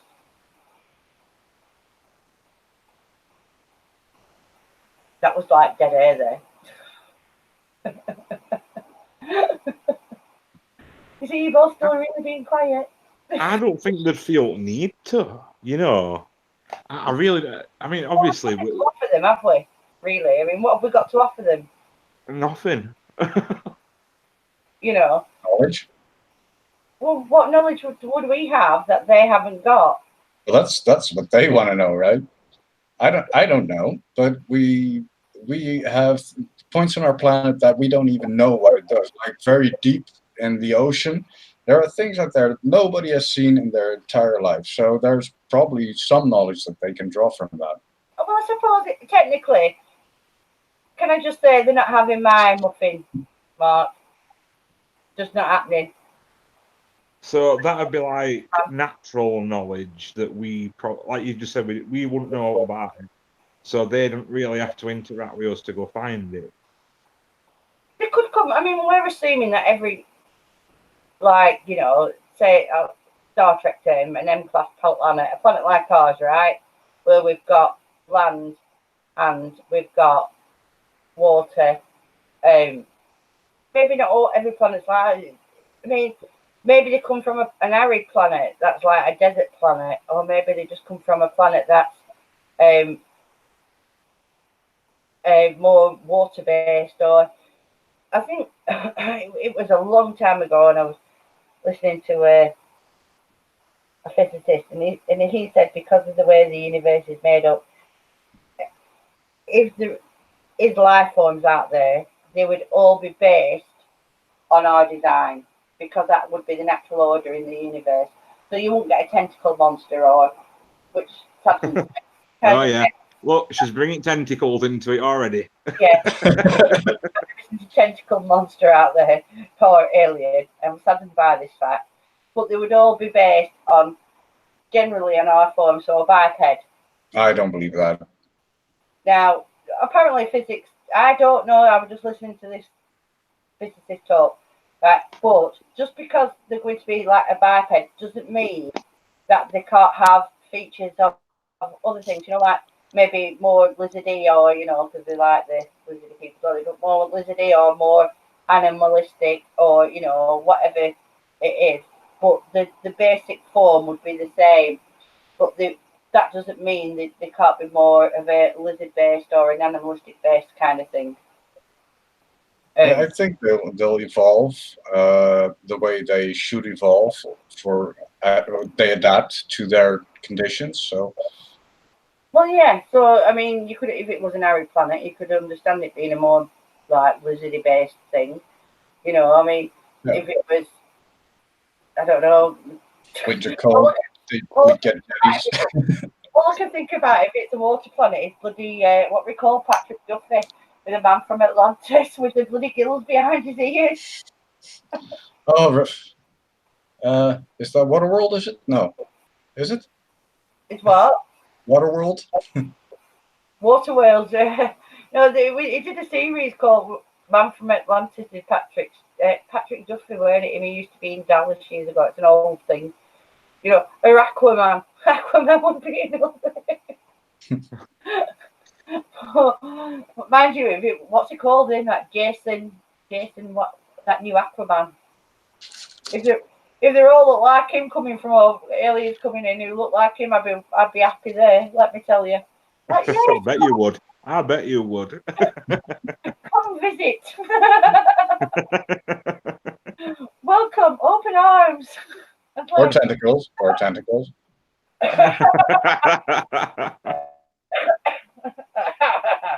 that the tentacle you've got in your pants? Oh dear. Oh, let me have a catch up with chat. Many reasons they could be coming. Blend out themselves millions of years ago. Yeah, maybe we could be genetically similar to them, which they may need. That's a good thing. Yeah. Just because they could come, I still don't think they have. Space locusts. Cosplay giant hamsters. Nope. Well, Mark Vernon brings up a point, but I do have to admit that there's this. You probably heard about the Anunnaki. The what? Anunnaki. Yep, I know all about that. I know. So they were described as what we would call the grey aliens, but they are found on tablets and walls. We don't have any like paper documents or anything, but these things that document the existence of the Anunnaki are very old, like Inca, Maya, that kind of stuff. And they are meant to return, prophesized to return at some point. Oh well, that's your expertise, obviously. Yeah, but I mean that. Well, they said so about Jesus as well, so I'm still waiting. I think the engineers from Alien were loosely based on the idea that they were the ones that seeded the humans. That is an interesting theory. Yeah, I had thought about it. That we might as well just be some kind of alien experiment. Like, how does life work? Well, let's just put a bacteria on the Earth and see how it goes. For example, it's oversimplified, of course. But that's kind of a story through history. It's a bit like the flood story, isn't it? The flood, like the flood in the Bible, Noah's Ark and everything. That's a recurring thing through history. That's just not the Christian story. And as it turns out, if you look back through the history, there was actually a great flood when a meteorite hit the Earth. So there's a lot of stories through different civilizations about a flood story. You were saying about the prophesied to come back. Well, Jesus was prophesied to come back, wasn't he? You know, and things like that. So that could just be another tale of something that maybe happened and they've already they're just depicting it, you know. And just because it's the grey, maybe they have nothing else to draw with that day, you know. I know I sound really skeptical, but these things do reoccur through history with, you know, people prophesied to come back, flood stories and things like this. And I'm just reading. I know I've been really bad with chat tonight. I'm usually good with chat, but because I've been talking. Well, I've not heard that before, Leo 91. Pure spirits. UFOs are pure spirits who protect life on Earth, not aliens. Well, those things are possible. I've never heard that before, though. Have you heard anything like that before? Sorry. Leo 91, the reply I got from the radio was that UFOs are pure spirits who protect life on Earth, not aliens. Nonetheless, I think it's a nice thought. I think we can agree on that.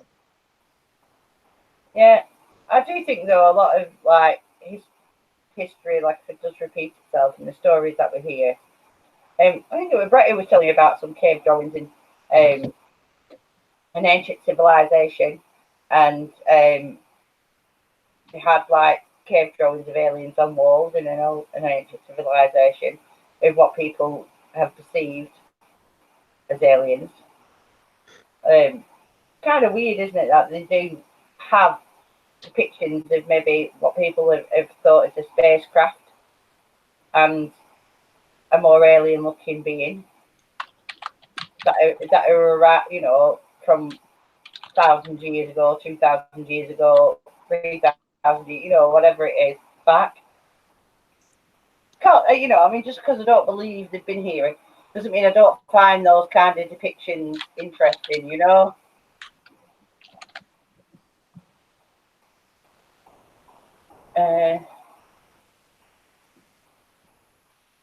I'm not an Angels fan either, to be honest with you.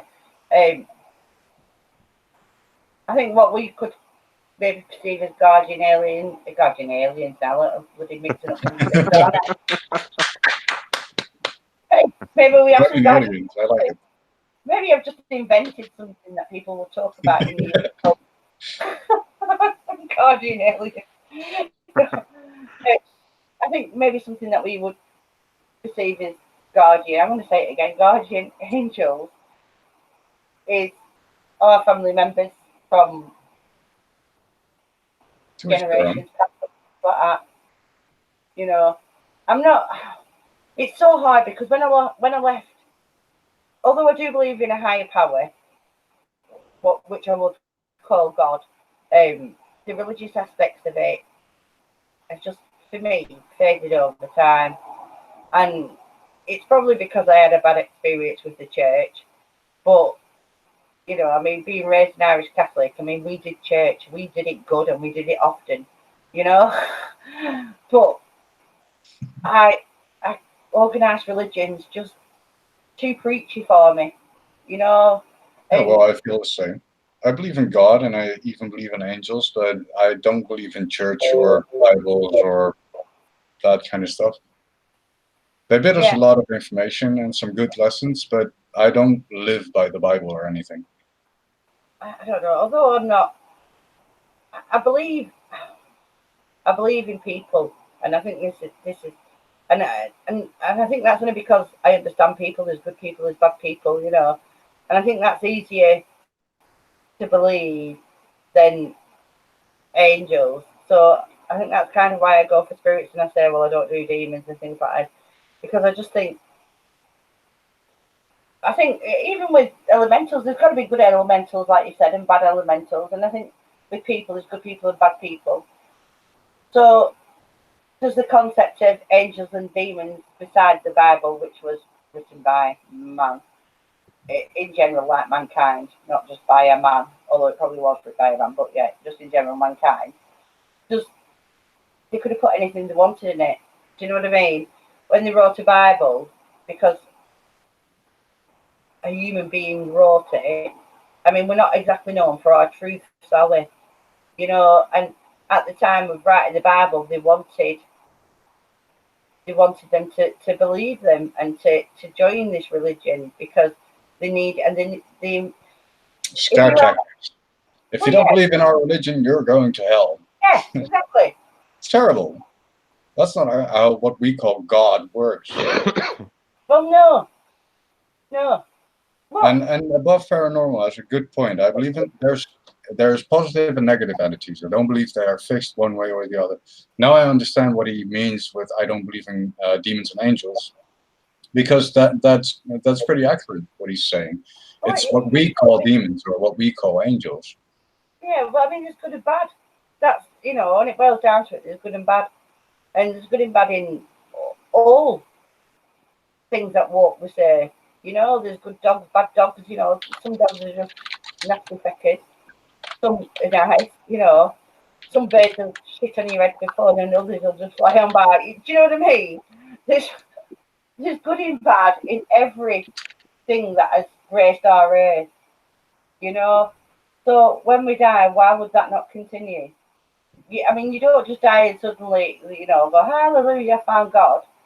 Why would your personality change? Serial killers don't die and decide that, for, all of a sudden they're going to find God just in case they go to hell. It don't work like that, does it?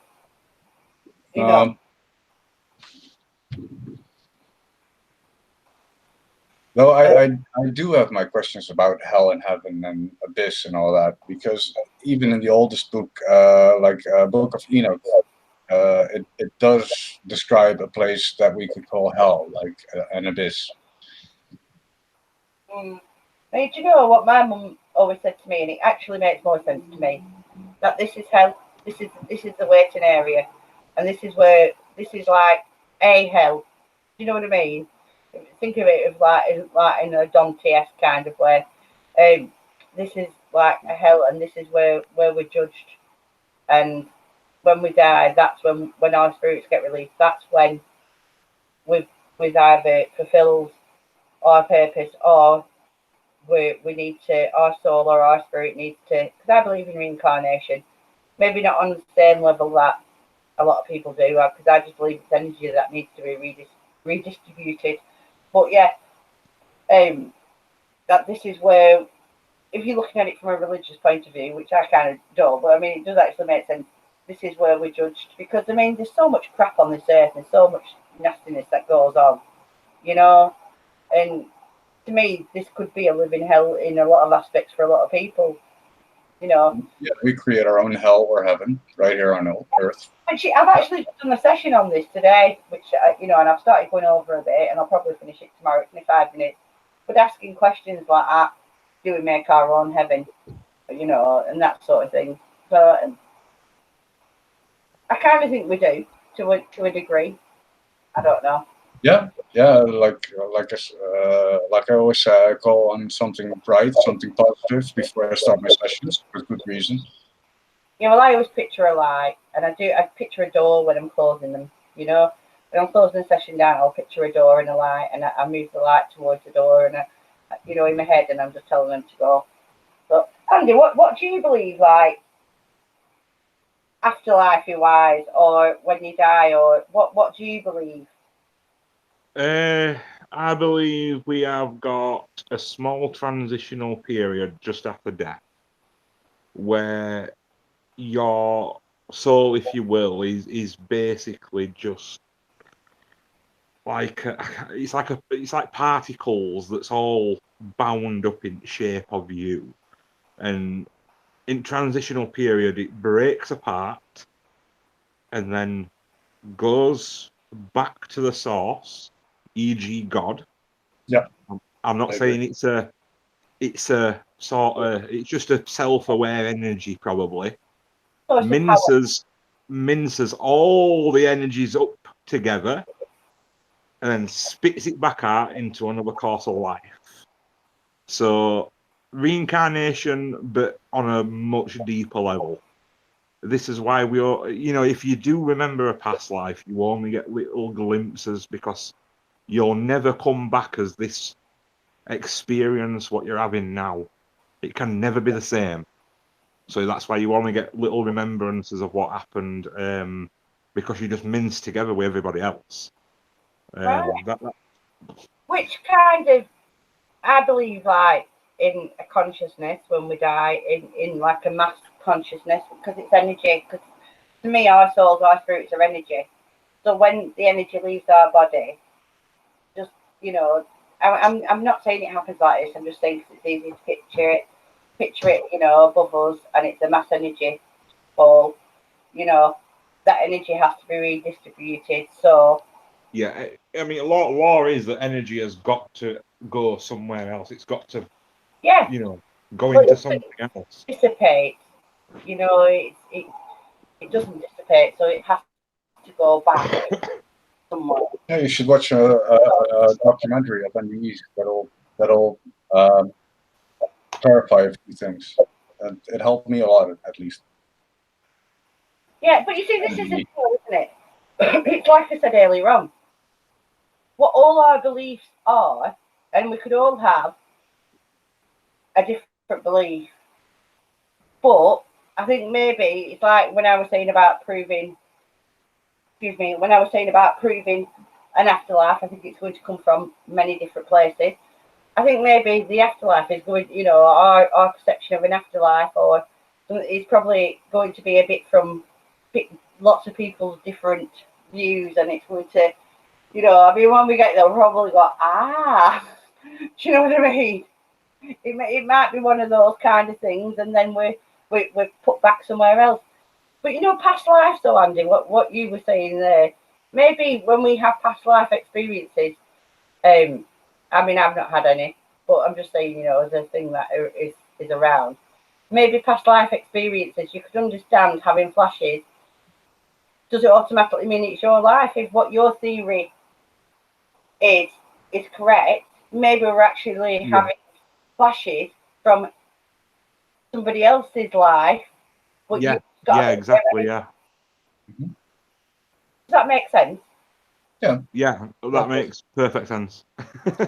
Yeah, that'd be pretty cool. Maybe that's what a past life is. If we get bits of everybody when we come back. I'm not automatically. I mean, I do think for my beliefs, I believe that if a spirit is hanging around, I mean, I know you don't believe this, Andy, but just for me, if a spirit is hanging around, and it hasn't gone to join the rest of the collective, there probably is a reason why. I'm not saying that. I'm gonna tell you what I got told really early on. This is what, and to be honest, if you sit and you research it and you think about it, penny does kind of drop a little bit. I was speaking to Kat Howard about it a few days ago, and she was like, "That's very interesting." So, right, just let me try and explain. Right, so if you've got all these souls coming out, Yeah. getting, let's call it the big mincer in the sky again, mincing them up and spitting them all back out, then you've got them coming in also. Yeah? Right. Yeah. So what I've been told via nature spirit is that the human spirit and the human soul is a bit like a parasite, and it latches to new vessels. Yeah. Yeah. So Right. the ones that are coming in do get failed attempts. Obviously, there's things that happen. You know, when a woman's pregnant, the vessel might not make it. Yeah.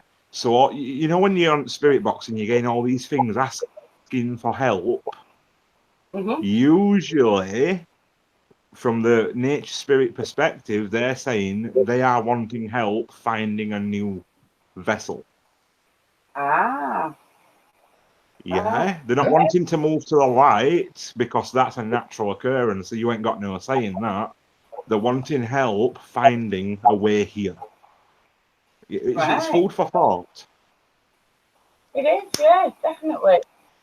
Definitely. But you see, that this is a good thing, isn't it? All the different perspectives, and you know, I think people who are genuine and have genuine beliefs and who are truthful, it doesn't matter really to a degree what their perspective is, because it could be something.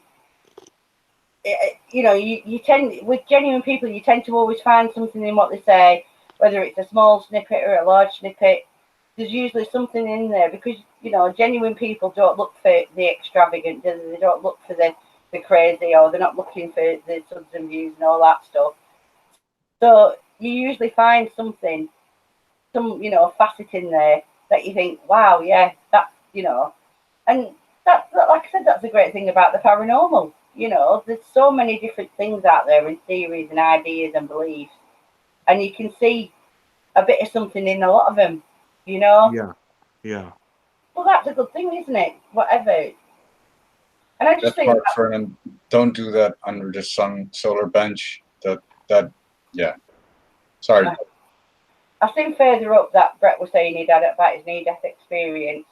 Yeah, it was a bit of a weird one, if I can remember rightly.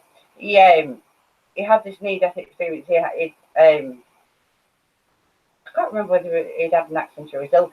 But anyway, he was in this near-death experience, and it was led down in a room, and if I remember rightly, the room was white, but then this one woman with red hair, and she kept trying to wake him up, and she was annoying him. And he's like, you know, get off me, get off me, get off me. And like, she wouldn't let him settle or go back to sleep in this near death experience, and she kept annoying him, and he was getting madder and madder at her in it, and you know, being a bit like abusive. I think he was if I remember right, 15, 14, 15. Obviously, he'll tell me if I'm wrong. But she was proper annoying the shit out of him in this near-death experience. It wasn't all sweetness and light, and there's light at the end of the tunnel, or you know, he didn't see somebody in you, 14. Yeah, he didn't see somebody in you. It wasn't like a tunnel or anything like that. It was with this red-headed woman who was annoying the crap out of him. We can't get up, wake up, get up, get up, you know, and just generally, and like until he woke up, and he said he didn't know her, he didn't know the voice, he didn't know the person, he doesn't know why she was there, you know, and because most people will say they have a near-death experience, they'll see a light, won't they? Or So she wouldn't let him rest. Pardon? So she wouldn't let him rest. No, she wanted him to get up, you know, and like wake up and come to, and you know, just generally annoying the crap out of him, wouldn't let him settle into where he were, which is probably a good thing. She did him a favour. But yeah, he doesn't know who she were. He doesn't know the voice. He doesn't think it was a family member. She was just like, wouldn't let him settle, you know. So there was no lights or anything like that. There was no family members or anything like that. It was just this random woman annoying the crap out of him with red hair. I mean, she did him a favour, didn't she? Not letting him settle, really. Yeah, she kept telling him to get up, and he told her to F off. You know, which is when somebody like yourself when you like not wanting to wake up at that, and somebody's going, "Come on, wake up!" You like get the fuck off me. I am the worst person ever in the morning. Nobody in my house wakes me up. If I'm an insomniac, when I go to sleep for my like 3 hours, whatever it is, if somebody wakes me up, I literally am on a murderous rampage. I am the worst person. Even when the kids were younger, they used to say we didn't speak to my mum till she wrote the second cup of coffee. I just shot a commercial for a film festival in October. They're still sticky from the blood. Oh, cool. Right. Over release Paranormal. Very cool. What festival? What's it for? You might as well give it a plug. Or was it Rocky Horror Picture Show? Oh, no, sure we'll find out. Brett said he's not going to be allowed to go back there. Just as long as you don't go down. Well, okay, I probably didn't phrase that right. As long as you don't go down. But you know what I mean. It puzzles me though, the story of Above Paranormal. Even what he says in chat, she kept telling me to get up and couldn't stay.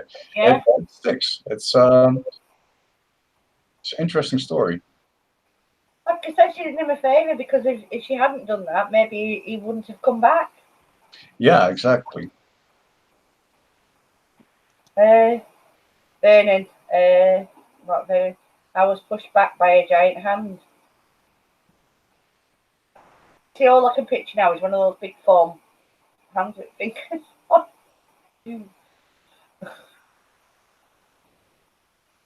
See, when I literally died in the ambulance and I didn't have nothing.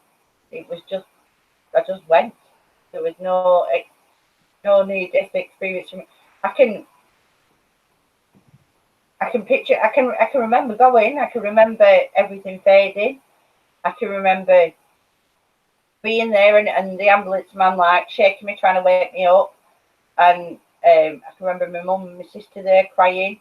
And I can remember all that, and I can remember it fading away, and then nothing.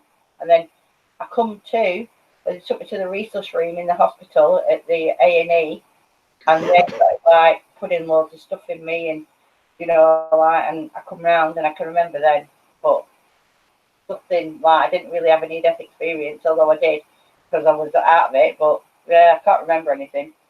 No lights or tunnels for me either. But it makes you wonder, doesn't it? I wonder if there's like a degree for people who have these things, if there is an afterlife, like how Christianity sees it to a degree. Maybe people only have them if they touch and go. Maybe maybe there's different levels of these near-death experiences. Of certain situations of like maybe they'll give you a view because they know you're coming back or something like that. I don't know.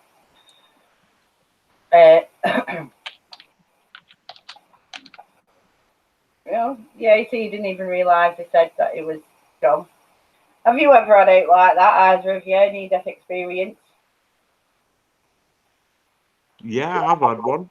Oh, go on. Explain. Mine more under operating theatre. I'm really, really crap with anaesthetic. They either work too well or don't work at all. This particular time, it worked too well.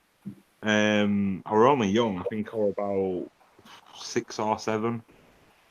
And all I remember was like my vision opening up, and it was the classic floating above the table kind of thing, but not like it was like being upright but looking down, if you know what I mean. And I could see all surgeons like busy. I couldn't see myself, but I could see the surgeons like trying to do something really like quick.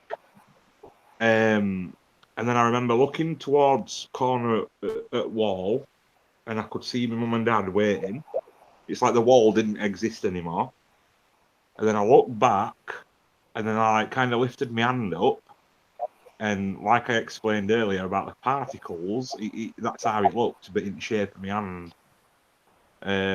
Closest I can explain it is like if you get a light tray coming through your window, and you can see all the dust inside it. It kind of looks a I bit had like something like that the other week in my house. right. Did I tell you about that? I don't think so. You know, the craziest thing, the only thing I can relate it to is like the anti-shadow man. Oh yeah. It was, you know, when you get heat haze. Yeah. You know, if you get that heat, it was a shape, but it was sort of see-through. It was a heat haze. It looked like a humanoid shape. Well, it's slightly shimmering. Yeah, it was a heat haze. Yeah. That, How big roughly? no, it was quite big. It was probably. Oh, I'm just trying to look at my lamp because it was nearly as tall as my lamp. Probably 4'11", 5 foot, something like that. Yeah. Craziest weird thing. I've never seen anything like it in my life. I was talking. I can't remember whether it was Glenn I was talking to at the time. I think it was Glenn. And I was talking to him and I took some pictures, but I didn't get anything on the pictures at all. But it was the strangest thing I've ever seen. I've never seen anything like that. Why do you think you went right? Do you think you know what it is? What, me? Yeah, because you went right. Oh no, yeah, that's usually how elves come, like a shimmer. Ah, right. And are they tall? They can be, yeah. The tallest after all nature spirit. Right. I'm honest to God, that is the only way I can explain it. But it sort of like glowed as well. Do you know what I mean? It glowed. It was like radiating. Yeah. You know, it was the weirdest thing I've ever seen. And I'm used to shadows in this house. You know, proper shadows. I get them popping around my door all the time, sticking the red round and stuff like this. And seeing like on stairs and, you know, all that kind of stuff. But I have never seen anything like that, ever. It was the strangest experience I've had. Well, I don't think... I think people... I'm just reading about the near-death experiences. I think there's loads of different ones that I've read. I've even seen ones where they've had a near-death experience and gone to hell. Some of them are scary. Ones who've had near-death experience. Yeah, there's been a few cases that they see something completely different, and it's not a pleasant experience. Brimstone and fire, yeah. Yeah, there are a few. And people in cages, like in different... Oh, freaky. I'm reading chat, by the way. I've seen some very interesting stories come around. Yeah, I've been reading bits of them about the near-death experiences and that. I wasn't drunk when I seen that weird shadow. I can't even call it a shadow. He said, this is the thing. It wasn't a bloody shadow. But it's the only way I can explain a 5 foot glowy, heat haze, shimmery thing stood in my bedroom. So the only way I can explain it is to say it's a shadow, but it wasn't a shadow because it was see-through, glowing, and heat haze looking. It wasn't dark. It was like clear. I don't know. Did it scare you, or did it make you feel fine, or? No. It did not scare you? Well, I tried to take some pictures. I've not seen anything like that before, and I'm not usually one out. And the reason I only tried to take some pictures is because I was talking to Glenn at the time, so I had my phone in my hand, and that's why I took some pictures. But there was nothing on them. But no, I don't get scared that easy. Do you know what I mean? I think the only time I've ever been really, and I wasn't even into the paranormal at the time, although I've kind of always lived with some form of it, you know. I think it finds me. I don't know how you feel about this. I don't think I was ever not going to do something like this. I think it found me because of the experiences I had as a child in the horrible house that I was brought up in, and then like when I moved into a house on my own, my child started talking to George, who died like a few months earlier, whose house it were. And I think it found me more than me finding it and having weird dreams and things like. I think it was more it found me than me finding the paranormal, if that makes sense. Yeah. I think I was going to be into the paranormal. But yeah, the figure, it was the craziest thing. I don't do scared. The only time I was scared is when my brother died, and although I didn't see him, I got tapped awake. It was in between his funeral and him dying, and I got tapped awake, and I couldn't open my eyes because I was too scared because I knew it was him. I can remember getting tapped awake, and I can remember like the feeling that it was him. And I just went, Dave, I know I love you, I really do love you, but if I open my eyes and I'm gonna have a heart attack. I said, and I literally said, go up and see our Caroline, she'd love to see you. My sister, I sent him up there, and I was like, I love you, and I'm gonna miss you, but I just can't open my eyes. And I said, you need to go because you're scaring me. And then after about 10-15 seconds, that feeling of him went, and I opened my eyes, but I was scared because it was my brother, So, and that's the only time I've ever really been scared, do you know what I mean? Yeah. But I think that was because it was quite close to me, that feeling. They're having a right good old chat in there, aren't they? Yeah, it's very interesting. Yeah, I think like sharing their experiences. Yeah, because I'm not overly religious, and like I said with Elemental side, I've not really had experiences that I've known with that because I don't know enough about it either. So I couldn't turn around and say I've had an experience with an elemental in some way, shape, or form because I don't know enough. I'm not one of those people who pretends I know everything. I don't, and hence I ask questions. But I've had experiences like I've spoke to Andy about the like 18-inch things crawling along the floor. That was creepy, and that was like the first time that had happened, and that was like about 6 months ago now, maybe more.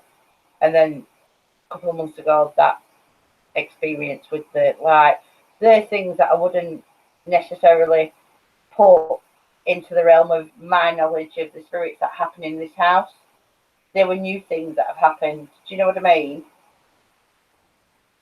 So that makes me wonder if they are spirits or if it is like an elemental, because obviously I've been talking to Andy a lot, and and I love his things, and I've been reading up and things like that. So maybe if they see me expanding my knowledge, I mean, I don't even know whether it works like this, Andy. I mean, you tell me. Yeah, it does work like that. Once you set your brain on it, your perception will open up to it. It is a classic thing. Yeah. So maybe that's why I've had these unusual experiences outside of my normal realm of what I've experienced in this house. Do you know what I mean? That's the only thing I can think it could be. I think it's really hard to talk to someone who's got their back towards you, if I may call it like that. Yeah. I mean, if you're not open, you're never going to learn. And this is, see, I'm skeptical, and I tell everybody I'm skeptical, and that's my kind of default. But that doesn't mean I'm not open. And I think with anything in life, it doesn't have to be the paranormal, because you close your mind off to it, of course it's not going to be true because you've closed your mind off. How can you learn anything or find anything new once you've closed your mind off to something? Yeah, So, exactly.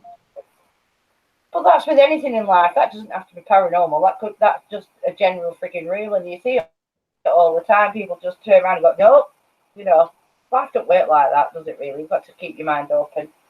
Oh, Did it get worse, Mark Vernon? Did your experiences of paranormal things get more active? oh. See, that's the thing, isn't it? I wonder if it can alter something in your brain. Which would go back to how we started. Could like the being more sensitive be a chemical or a imbalance or even a brainwave change, something that's slightly off the norm? That would go towards that, wouldn't it? Get off the window, Holly. Can you see cat at window? I'm sorry, I was just a little obsessed with people who have been so close to, well, what we call God. So it's a little bit of my obsession, and you might understand why. Are they close though, or are they seeing what they want to see? This always fascinates me. I mean, you can look from a pure scientific point of view and say your brain's starved of oxygen. And I think you missed the stream where I talked about a certain experience, because I did not have an NDE, but I did experience something that we could call God. I see from your face that you missed that stream. All right.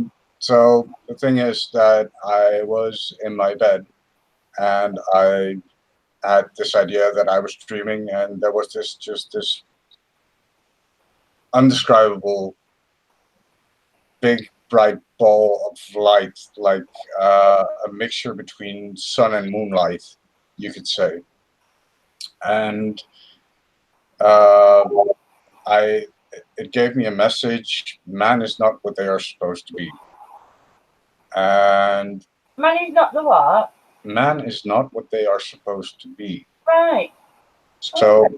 And so I eventually it disappeared. The only thing that I'm sorry, I'm a little. It's a really weird experience, so I'm having trouble vocalizing myself. But when there was just this immense feeling that I couldn't deny who or what it was. It was this entity that we call God. But the thing was, I tried to tell myself this was a dream. This was a dream. But the thing is, when it went away, I was sitting up straight in my bed. I was awake already. It just disappeared, and I was in my room, sitting up straight in my bed. So this was years ago, right? It's really hard to talk about, and I know what people may or may not think. They'll probably say, right, another psychotic or schizophrenic. Well, they may or may not think whatever they like. It's your exactly. You're the one who knows. But this is why I have my obsession for people with NDEs, because what am I supposed to do with it, right? Yeah, it is. I mean, although Thank you. It would have been great if we had a bit of more conversation like then. Man is not what they are supposed to be. I know, that's kind of profound, that, isn't it? Yeah, but it kept me busy for years. It gave me a boost, but it also was really frustrating and confusing. It still is, because I don't really know what to do with it. So I just do what I do and live my life, and I try to figure out if more people have these. And usually it's priests. They call it the calling. It's when you are called to service. But I decided not to go with that. I don't want to be in service of a church or anything. I love to serve what we call God, but I don't want to serve a church or a book. Oh, I don't think you have to serve him by becoming a priest. I think that might be just drastic. But well, I am an acolyte, though. I'm not a fan of priests, but yeah. Yeah, it's a very profound message, that though, isn't it? Sorry? That's a very profound message that mankind, I'm assuming, is not what they're supposed to be. Unless Man is not what they are unless God supposed to is be. a woman and she's just a man hater. That side, man's not what they're supposed to be. But technically, though, what a profound message that is, that we're not how we should be. That's right, Chris. Makes you wonder how we are supposed to be, doesn't it? Yeah, well, I do understand, I think. I mean, just a very simple example, money. We are governed and controlled by money. Yeah, If we don't have money, we will die. yeah. I don't think that's how it's supposed to be. I No, mean, there's trees growing with fruit and everything. Why, right? right. Why is money so essential that we cannot live without it? Yeah, And there's many things like this that are just a shame of mankind, well, yeah. or Yeah. on mankind, I should say, maybe. So, yeah. So, Andy, what would you think about that? Because it wasn't really a near-death experience per se. It was awake, led in bed, really, was it? Yeah, it's like to me, it's like having like a how can you put it? It's like I don't know. It's like having a Vision moment of realization, isn't it? Like a or clarification? yeah, and like a really I don't know. It's really strange. Yeah, well, it's okay if you don't know an answer. I mean, I've struggled for like 6 or 7 years before I actually just talked about it to someone. Yeah. But was that because it was like? I mean, it's not just the light, is it? I mean, those words, like I said, they're very profound words, aren't they? Man's not what's supposed to be. I mean, if you But went, I agree with that statement, though. That's the thing. Right? Yeah. I ultimately agree with that Okay. statement because of what the faith folks say as well. Yeah. I mean, I wonder if there's a moment in our history, way back where we zigged when we should have zagged. Do you know what I mean? I know I'm putting it in like simplistic terms, but I wonder if there is that fork in the road, that branch, and mankind took the wrong one. Do you know? I mean, Well, like every look at our beautiful Earth, what we're doing to it. Will you just take off your shoes and socks and walk on the grass? Because I assure you, there's probably going to be glass in your feet. Yeah. No, I agree, but it does make me wonder if we did take the wrong fork in the road as man was forming, or as mankind was coming into, I don't know, a certain stage in our ancestry. Did we take the wrong fork in the road, and it led us down the wrong path to more of a materialistic, kind of existence. Maybe we weren't supposed to be technology based. Maybe, when we had the Industrial Revolution, it set us further away from where we were supposed to be. Yeah. Maybe that was like the final nail in our coffin, so to speak, with, the earth as it is. Maybe that we wasn't supposed to go there. Maybe we shouldn't have had all this knowledge or all this insight, because it's not really done us any favours, has it, really? Mm-hmm. At me getting all deep, but I do get despair about how the world is. I despair over it sometimes. I really do. Yeah. It actually hurts me to see how some people can just use this earth like it's a ball of clay. Well, we owe a lot to this earth, Our bodies, our vessels, they come from the earth and they return to the earth. Yeah. So what if the earth is destroyed or broken or sick? What will happen to us? Well, that's it. Well, it is broken and sick, isn't it? Really, because we're not exactly doing the right thing by it. Well, thankfully, there's a lot of awareness. I think there are many people who can see this and they fight for what is right. Involved mentally, not physically. Well, yeah. I don't know. Yeah, what we've just spoke about there made me want to ask another question about elementals. Poor Andy, I do grilling. Right. Yep. So, are elementals immortal per se? You know, or do they die? They have got an expiry date. It's far beyond what we get, you know. But yeah, there is some degree in expiry. And have they ever told you what they do with the dead? I'm just saying because we like bury or cremate. No. I don't think that's. I don't even know if we would understand what they would do. Maybe they just go into energy. You know. Closest you can read about is what happens to the elves if they die in this frequency. If they're visiting here, they apparently do become a tree. Right. Yeah, and they have to live a life as a dryad. And then once they die, they can be born again as an elf back in their realm. All right. Yeah. Interesting things like this, but I know I do ask questions, but like I said, I'm learning all the time, and I don't think we should ever stop learning, though. Really, so technology is the issue. It's greed. Well, yeah. I agree. It's greed, but there's also ego. Human ego's got a lot of part to play in it. Yeah. You see, you will see me say several times, I don't know. I'm not one of those people who fake it till they make it. If I don't know something, if I don't know, you know, I'm quite open to admitting that I don't know things. You know, hence I try to learn.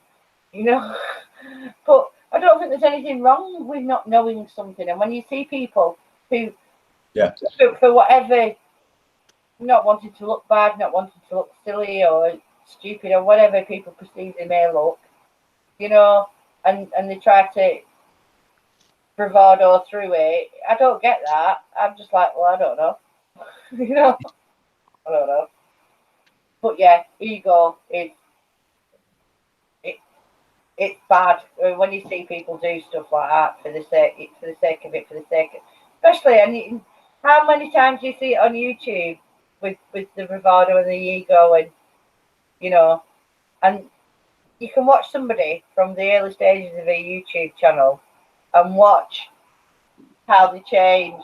Have you ever done that? I've watched so many channels over the years, and I've watched how they've actually changed till it's all become about, like, you know, them being better than everybody else, and them having more, and them having more of this and more of that, and it's them, you know, and they feel like they get to the point where they don't think people can touch them, you know, or where normal life doesn't apply to them. And you're like, what? You know, and you see it all the time. They do think they're superior in a lot of ways. Right, how long have we been on? Been on a while, haven't we? 2 hours. Really? Wow. I know. Yeah, I don't think it was that long.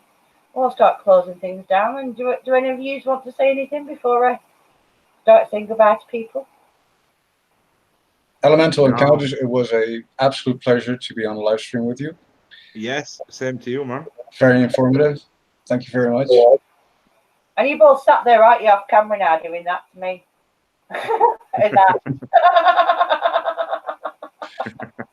Max, thank you for the invite.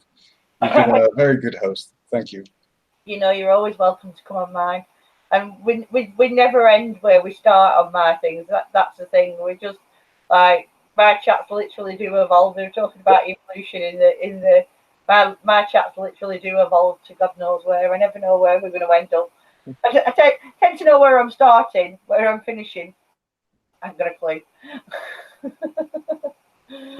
Right, I better start saying goodbye to people in this. Wait. No one answered Claire's question. Oh, who made the first dog? Who made the part? Probably a bitch. Yeah.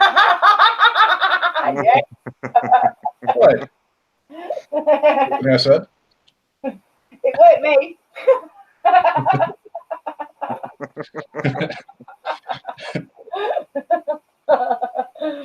Oh dear. Right. So, You remember?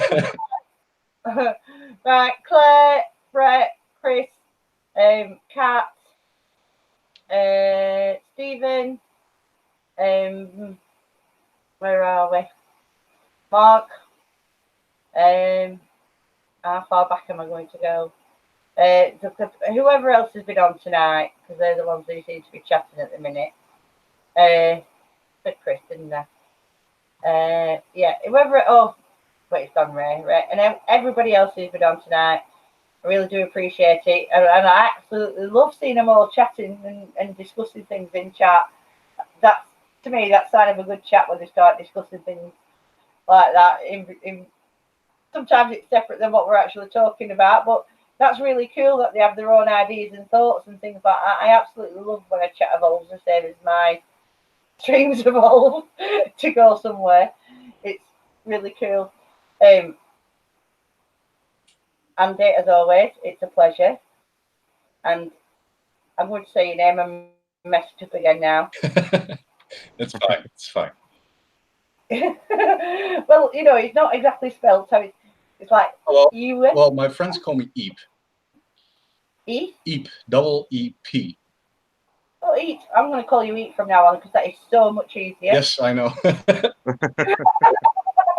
Many agree with Eep.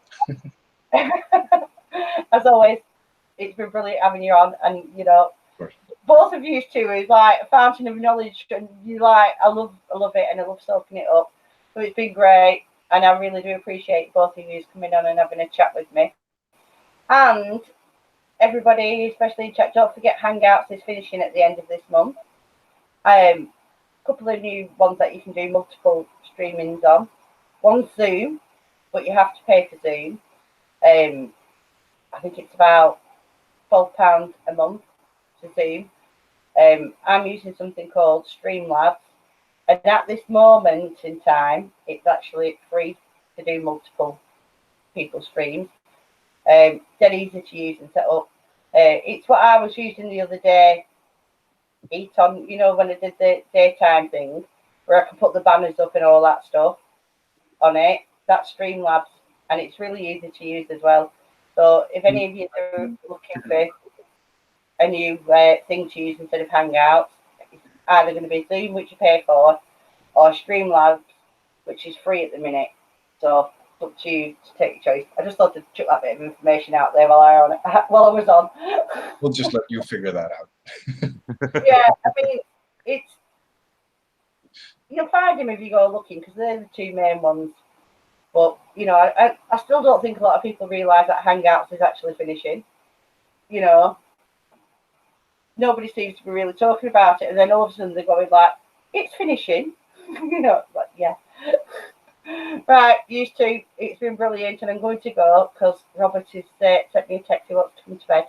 So thanks for having us. You're more than welcome anytime. Take care, everybody. Everybody in chat, thanks a lot, and take care. See you later, guys. Goodbye, all. Have a good one. See you later. Bye. Yeah.